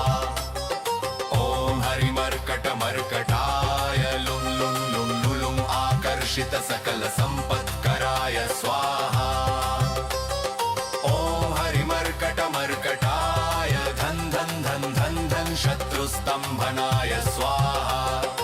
ॐ टं टं टं टं टं कूर्ममूर्तये पञ्चमुखवीर हनुमते परयन्त्र परतन्त्रोच्चाटनाय स्वाहा ॐ कं खं गं घं चं चं जं झं टं टं डं डं टं डं तं थं दं भं भं पं फं भं भं भं यं रलं वं शं शं समं लं शं स्वाहा इति दिग्बन्धः ॐ पूर्वकपिमुखाय पञ्चमुख हनुमते टं टं टं टं टं टं टं सकल शत्रु संहरराय स्वाहा ॐ दक्षिणमुखाय पञ्चमुख हनुमते करालवदनाय नरसिंहाय ॐ ह्रीं ह्रीं ह्रीं ह्रूं ह्रीं सकल भूत प्रेत दमनाय स्वाहा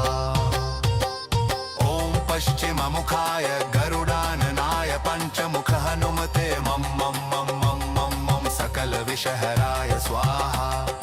ॐ उत्तरमुखाय आदिवराहाय लल्लल्लल्लल्लं नृसिंहाय नीलकण्ठमूर्तये पञ्चमुख हनुमते स्वाहा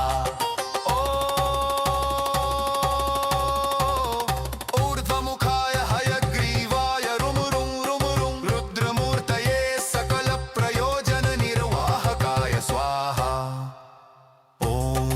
अञ्जनीसुताय वायुपुत्राय महाबलाय सीताशोकनिवारणाय श्रीरामचन्द्रकपापादुकाय महावीर्यप्रमथनाय ब्रह्माण्डनाथाय कामदाय पञ्चमुखवीर हनुमते स्वाहा भूतप्रेतपिशाच ब्रह्मराक्षस शाकिनीडाकिन्यन्तरिक्षग्रह परयन्त्र परतन्त्रोच्चटनाय स्वाहा सकल प्रयोजन निर्वाहकाय पञ्चमुखवीर हनुमते श्रीरामचन्द्रवर प्रसादाय जं जं जं जं स्वाहा इदं कवचं पठित्वा तु महाकवचं पठेन्नरः एकवारं जपेत् स्तोत्रं सर्वशत्रुनिवारणम् द्विवारं तु पठे नित्यं पुत्रपौत्रप्रवर्धनम्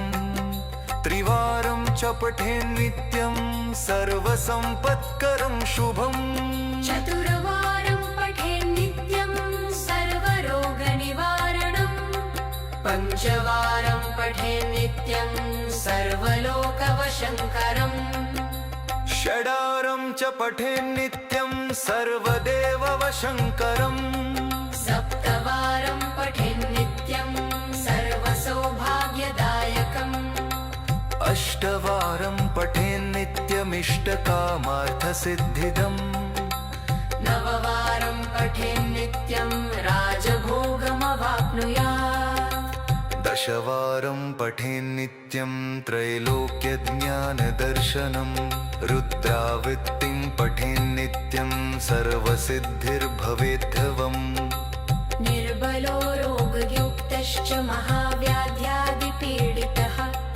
कवचस्मरणेनैव महाबलमवाप्नुयात् इति सुदर्शनसंहितायां श्रीरामचन्द्रसीताप्रोक्तम् श्रीपञ्चमुखहनुमत्कवचम्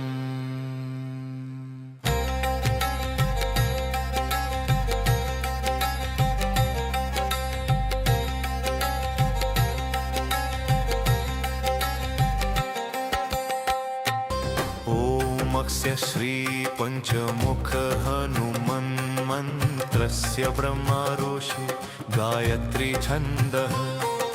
पञ्चमुखविराट हनुमान् देवता ह्रीं बीजम् श्रीशक्ति क्रौकीलकं क्रूकवचं क्रय्यस्त्राय फट् इति दिग्बन्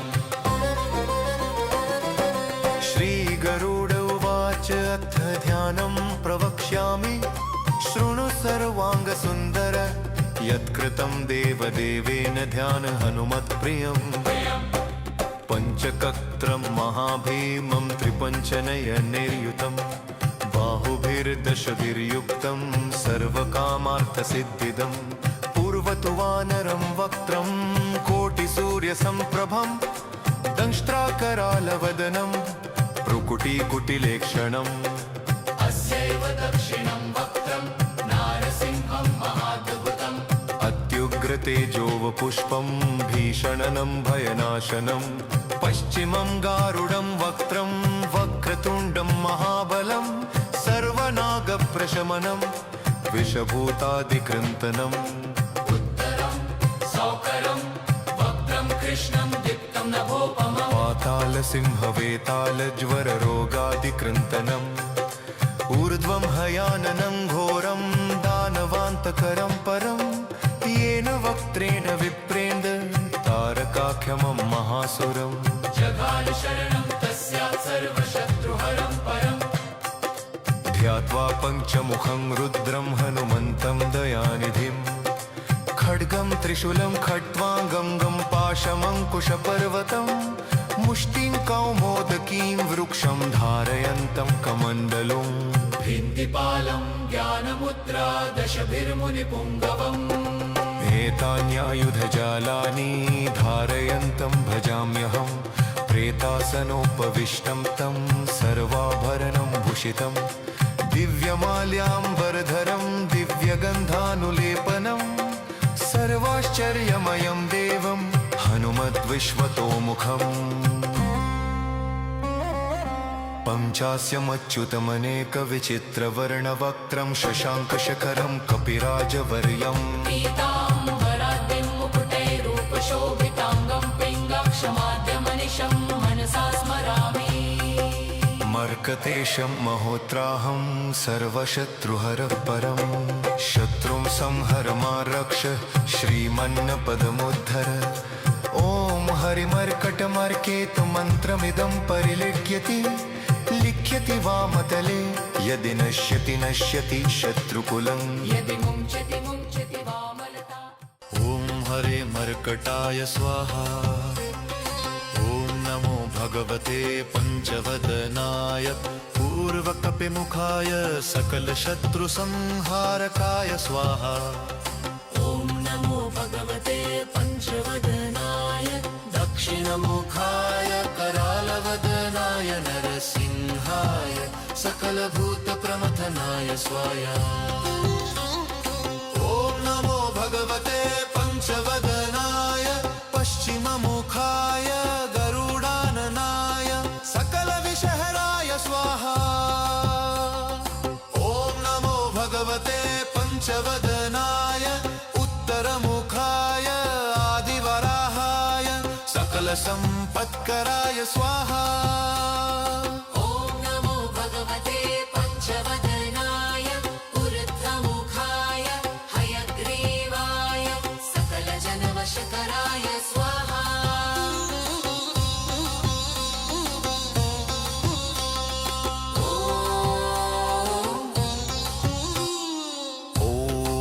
स्य श्रीपञ्चमुखी हनुमत्कवचस्तोत्रमन्त्रस्य श्रीरामचन्द्र ऋषिरनुष्टुपच्छन्द श्रीसीतारामचन्द्रो देवता हनुमानतिबीजं वायुदेवता इति शक्ति श्रीरामचन्द्रावरप्रसादसिद्ध्यर्थे जपे विनियोगः इति ऋष्यादिकं विन्नसेत ॐ अग्जनीसुताय अङ्गुष्ठाभ्यां नमः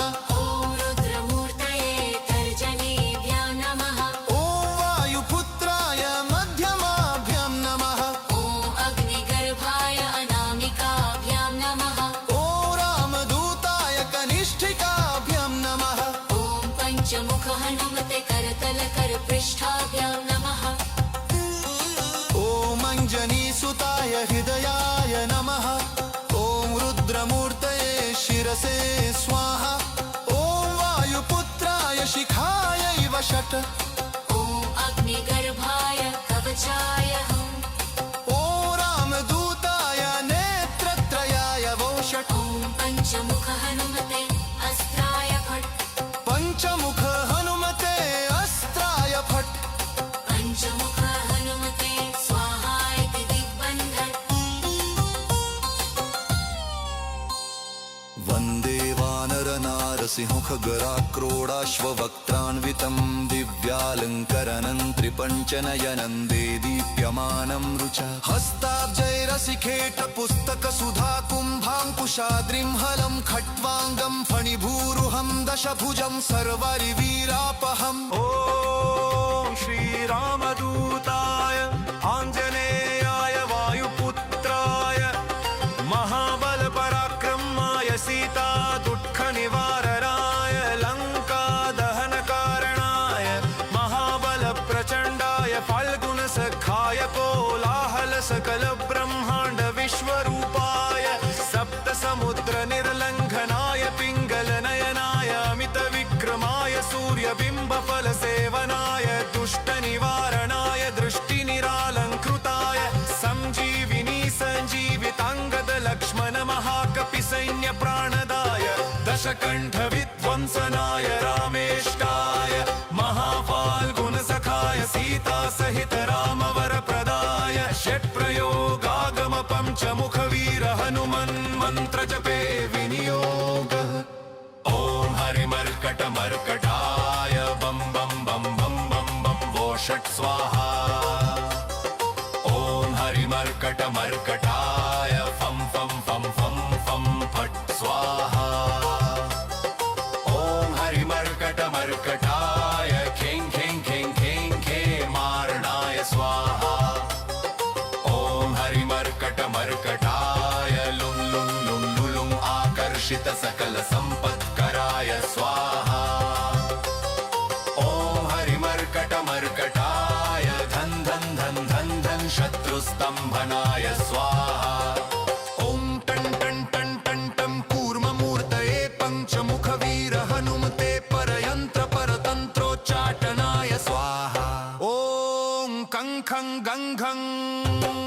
चं चं जं झं टं टं डं डं टं डं तं थं दं भं भं पं फं भं भं भं यं रलं वं शं शं समं लं शं स्वाहा इति दिग्बन्धः ॐ पूर्वकपिमुखाय पञ्चमुख हनुमते टं टं टं टं टं टं टं सकलशत्रुसंहरणाय स्वाहा ॐ दक्षिणमुखाय पञ्चमुख हनुमते करालवदनाय नरसिंहाय ॐ ह्रीं ह्रीं ह्रीं ह्रूं ह्रीं सकलभूतप्रेतदमनाय स्वाहा ॐ पश्चिममुखाय गरुडाननाय पञ्चमुख हनुमते मं मं मं मं मं मं सकलविषहराय स्वाहा ॐ उत्तरमुखाय आदिवराहाय लल्लल्लल्लल्लं नृसिंहाय नीलकण्ठमूर्तये पञ्चमुख हनुमते स्वाहा ऊर्ध्वमुखाय हयग्रीवाय रुमुरुं रुमुरुं रुद्रमूर्तये सकलप्रयोजननिर्वाहकाय स्वाहा ॐ अञ्जनीसुताय वायुपुत्राय महाबलाय सीताशोकनिवारणाय श्रीरामचन्द्रकपापादुकाय महावीर्यप्रमथनाय ब्रह्माण्डनाथाय कामदाय पञ्चमुखवीर हनुमते स्वाहा भूतप्रेतपिशाच ब्रह्मराक्षसशाकिनीडाकिन्यन्तरिक्षग्रह परयन्त्र परतन्त्रोच्चटनाय स्वाहा सकलप्रयोजननिर्वाहकाय पञ्चमुखवीर हनुमते श्रीरामचन्द्रवरप्रसादाय जं जं जं जं स्वाहा इदं कवचं पठित्वा तु महाकवचं पठेन्नरः एकवारं जपेत् स्तोत्रं सर्वशत्रुनिवारणम् द्विवारं तु पठे नित्यं पुत्रपौत्रप्रवर्धनम् त्रिवारं च पठे नित्यं सर्वसम्पत्करं शुभम् चतुर्वारं पठेत् नित्यं सर्वरोगनिवारणम् पञ्चवारं पठे नित्यं सर्वलोकवशङ्करम् षडारं च पठे नित्यं सर्वदेववशङ्करम् सप्तवारं पठे नित्यं सर्वसौभाग्यदायकम् अष्टवारं पठे नित्यमिष्टकामार्थसिद्धिदम् नववारं पठे नित्यं राजभोगमवाप्नुयात् दशवारं पठे नित्यं त्रैलोक्यज्ञानदर्शनम् रुद्रावृत्तिं पठे नित्यं सर्वसिद्धिर्भवेद्धवम् निर्बलो रोगयुक्तश्च महाव्याध्यादिपीडितः कवचस्मरणेनैव महाबलमवाप्नुयात् ॐ श्रीपञ्चमुख हनुमन्मन्त्रस्य ब्रह्मारोषि गायत्री छन्दः पञ्चमुख विराट हनुमान देवता ह्रीं बीजं श्रीशक्ति क्रौकीलकं क्रूकवचं क्रयस्त्राय फट् इति दिग्बन् श्रीगरुड उवाच अथ ध्यानं प्रवक्ष्यामि शृणु सर्वाङ्गसुन्दर यत्कृतं देवदेवेन ध्यान हनुमत्प्रियम् पञ्चकत्रं महाभीमं त्रिपञ्चनयनैर्युतं बाहुभिर्दशभिर्युक्तं सर्वकामार्थसिद्धिदं पूर्वतु वानरं वक्त्रं कोटिसूर्यसम्प्रभं दंष्ट्राकरालवदनं भ्रुकुटीकुटिलेक्षणम् अस्यैव दक्षिणं वक्त्रं नारसिंहं महाद्भुतम् अत्युग्रतेजोवपुष्पं भीषणनं भयनाशनं पश्चिमं गारुडं वक्त्रं वक्रतुण्डं महाबलं सर्वनागप्रशमनं विषभूतादिकृन्तनम् उत्तरं सौकरं वक्त्रं कृष्णं दीप्तं नभोपमं पातालसिंहवेतालज्वररोगादिकृन्तनम् ऊर्ध्वं हयाननं घोरं दानवान्तकरं परं येन वक्त्रेण विप्रेन्द्र तारकाख्यमं महासुरम् जगाल शरणं तस्यात् सर्वशत्रुहरं परम् ध्यात्वा पञ्चमुखं रुद्रं हनुमन्तं दयानिधिं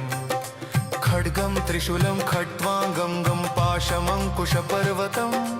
मुष्टिं कौमोदकीं वृक्षं धारयन्तं कमण्डलुं भिन्दिपालं ज्ञानमुद्रा दशभिर्मुनिपुङ्गवम् एतान्यायुधजालानि धारयन्तं भजाम्यहं प्रेतासनोपविष्टं तं सर्वाभरणं भूषितं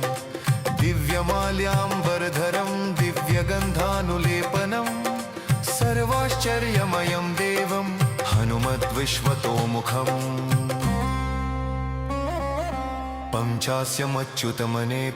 पञ्चास्यमच्युतमनेकविचित्रवर्णवक्त्रं शशाङ्कशखरं कपिराजवर्यम् पीताम्बराद्रिं मुकुटैरूपशोभिताङ्गं पिङ्गाक्षमाद्यमनिशं मनसा स्मरामि मर्कतेशं महोत्राहं सर्वशत्रुहरः परं शत्रुं संहर मा रक्ष श्रीमन्नपदमुद्धर ॐ हरिमर्कटमर्केतु मन्त्रमिदं परिलिख्यति लिख्यति वामतले यदि नश्यति नश्यति शत्रुकुलं यदि मुञ्चति मुञ्चति वामलता ॐ हरे मर्कटाय स्वाहा ॐ नमो भगवते पञ्चवदनाय पूर्वकपिमुखाय सकलशत्रुसंहारकाय स्वाहा ॐ नमो भगवते पञ्चवदनाय दक्षिणमुखाय करालवदनाय नरसिंहाय सकलभूतप्रमथनाय स्वाहा ॐ नमो भगवते पञ्चवदनाय पश्चिममुखाय गरुडाननाय सकलविषहराय स्वाहा ॐ नमो भगवते पञ्चवदनाय उत्तरमुखाय आदिवराहाय सकलसम्पत्कराय स्वाहा ॐ नमो भगवते पञ्चवदनाय ऊर्ध्वमुखाय हयग्रीवाय सकलजनवशकराय स्वाहा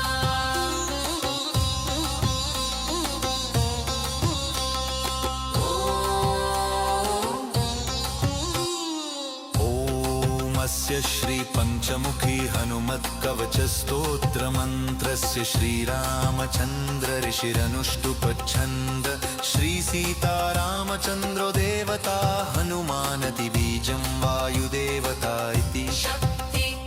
श्रीरामचन्द्रावरप्रसाद सिद्ध्यर्थे जपे विनियोगः इति ऋष्यादिकं विन्नसेत ॐ अग्जनीसुताय अङ्गुष्ठाभ्यां नमः ॐ रुद्रमूर्तये तर्जनीभ्यां नमः ॐ वायुपुत्राय मध्यमाभ्यां नमः ॐ अग्निगर्भाय अनामिकाभ्यां नमः ॐ रामदूताय कनिष्ठिकाभ्यां नमः ॐ पञ्चमुख हनुमते करतलकरपृष्ठाभ्यां नमः ॐ अञ्जनीसुताय हृदयाय नमः ॐ रुद्रमूर्तये शिरसे स्वाहा ॐ वायुपुत्राय शिखायै वषट् ॐ अग्निगर्भाय कवचाय हम् ॐ रामदूताय नेत्रत्रयाय वोषट् ॐ पञ्चमुख हनुमते अस्त्राय फट् पञ्चमुख हनुमते अस्त्राय फट् पञ्चमुख हनुमते स्वाहा इति दिग्बन्धन् वन्दे वानरनारसिंहखगराक्रोडाश्ववक्त्रान्वितं दिव्यालङ्करनं त्रिपञ्चनयनं देदीप्यमानं रुच हस्ताब्जैरसिखेटपुस्तकसुधा कुम्भाङ्कुशाद्रिं हलं खट्वाङ्गं फणिभूरुहं दशभुजं सर्वरिवीरापहम् ॐ श्रीरामदूताय आञ्जनेयाय वायुपुत्राय महाबलपराक्रमाय सीता दुःखनिवारणाय लङ्कादहनकारणाय महाबलप्रचण्डाय फाल्गुनसखाय कोलाहलसकलब्रह्माण्ड विश्वरूपाय सप्तसमुद्रनिर्लङ्घनाय पिङ्गलनयनाय अमितविक्रमाय सूर्यबिम्बफलसेवनाय दुष्टनिवारणाय दृष्टिनिरालङ्कृताय सञ्जीविनी सञ्जीविताङ्गद लक्ष्मण महाकपिसैन्यप्राणदाय दशकण्ठविध्वंसनाय रामेष्टाय महाफाल्गुनसखाय सीतासहित रामवरप्रदाय षट्प्रयोगागम पञ्चमुखवीर हनुमन्मन्त्रजपे विनियोगः ॐ हरिमर्कटमर्कटाय बं बं बं बं बं बं वो षट् स्वाहा ॐ हरिमर्कटमर्कटाय फं फं फं फं फं फट् स्वाहा ॐ हरिमर्कटमर्कटाय खें खें खें खें खेमारणाय स्वाहा ॐ हरिमर्कटमर्कटाय लुं लुं लुं लुलुं आकर्षित सकल सम्पत्कराय स्वाहा ॐ हरिमर्कटमर्कटाय धन धन धन धन धन शत्रुस्तम्भनाय स्वाहा ॐ टं टं टं टं टं कूर्ममूर्तये पञ्चमुखवीर हनुमते परयन्त्र परतन्त्रोच्चाटनाय स्वाहा ॐ कं खं गं घं चं चं जं झं टं टं डं डं टं डं तं थं दं धं भं पं फं भं भं भं यं रलं वं शं शं समं लं शं स्वाहा इति दिग्बन्धः ॐ पूर्वकपिमुखाय पञ्चमुख हनुमते टं टं टं टं टं टं टं सकलशत्रुसंहरणाय स्वाहा ॐ दक्षिणमुखाय पञ्चमुख हनुमते करालवदनाय नरसिंहाय ॐ ह्रीं ह्रीं ह्रीं ह्रूं ह्रीं सकलभूतप्रेतदमनाय स्वाहा ॐ पश्चिममुखाय गरुडाननाय पञ्चमुख हनुमते मं मं मं मं मं मं सकलविषहराय स्वाहा ॐ उत्तरमुखाय आदिवराहाय लल्लल्लल्लल्लं नृसिंहाय नीलकण्ठमूर्तये पञ्चमुख हनुमते स्वाहा ऊर्ध्वमुखाय हयग्रीवाय रुमुरुं रुमुरुं रुद्रमूर्तये सकलप्रयोजननिर्वाहकाय स्वाहा ॐ अञ्जनीसुताय वायुपुत्राय महाबलाय सीता शोकनिवारणाय श्रीरामचन्द्रकृपापादुकाय महावीर्य प्रमथनाय ब्रह्माण्डनाथाय कामदाय पञ्चमुखवीर हनुमते स्वाहा भूत प्रेत पिशाच ब्रह्म राक्षस शाकिनी डाकिन्यन्तरिक्ष ग्रह परयंत्र परतंत्रोच्चाटनाय स्वाहा सकल प्रयोजन निर्वाहकाय पंचमुखवीर हनुमते श्रीरामचंद्र वर प्रसादाय जं जं जं जं स्वाहा इदं कवचं पठित्वा तु महाकवचं पठेन्नरः एकवारं जपेत् स्तोत्रं सर्वशत्रुनिवारणम् द्विवारं तु पठे नित्यं पुत्रपौत्र प्रवर्धनम् त्रिवारं च पठे नित्यं सर्वसम्पत्करं शुभम् चतुर्वारं पठेत् नित्यं सर्वरोगनिवारणम् पञ्चवारं पठेत् नित्यं सर्वलोकवशङ्करम् षडारं च पठे नित्यं सर्वदेववशङ्करम् सप्तवारं पठेत् नित्यं सर्वसौभाग्यदायकम् अष्टवारं पठे नित्यमिष्टकामार्थसिद्धिदम् नववारं पठेत् नित्यं राजभोगमवाप्नुयात् दशवारं पठे नित्यं त्रैलोक्यज्ञानदर्शनम् रुद्रावृत्तिं पठे नित्यं सर्वसिद्धिर्भवेद्धवम् निर्बलो रोगयुक्तश्च महाव्याध्यादिपीडितः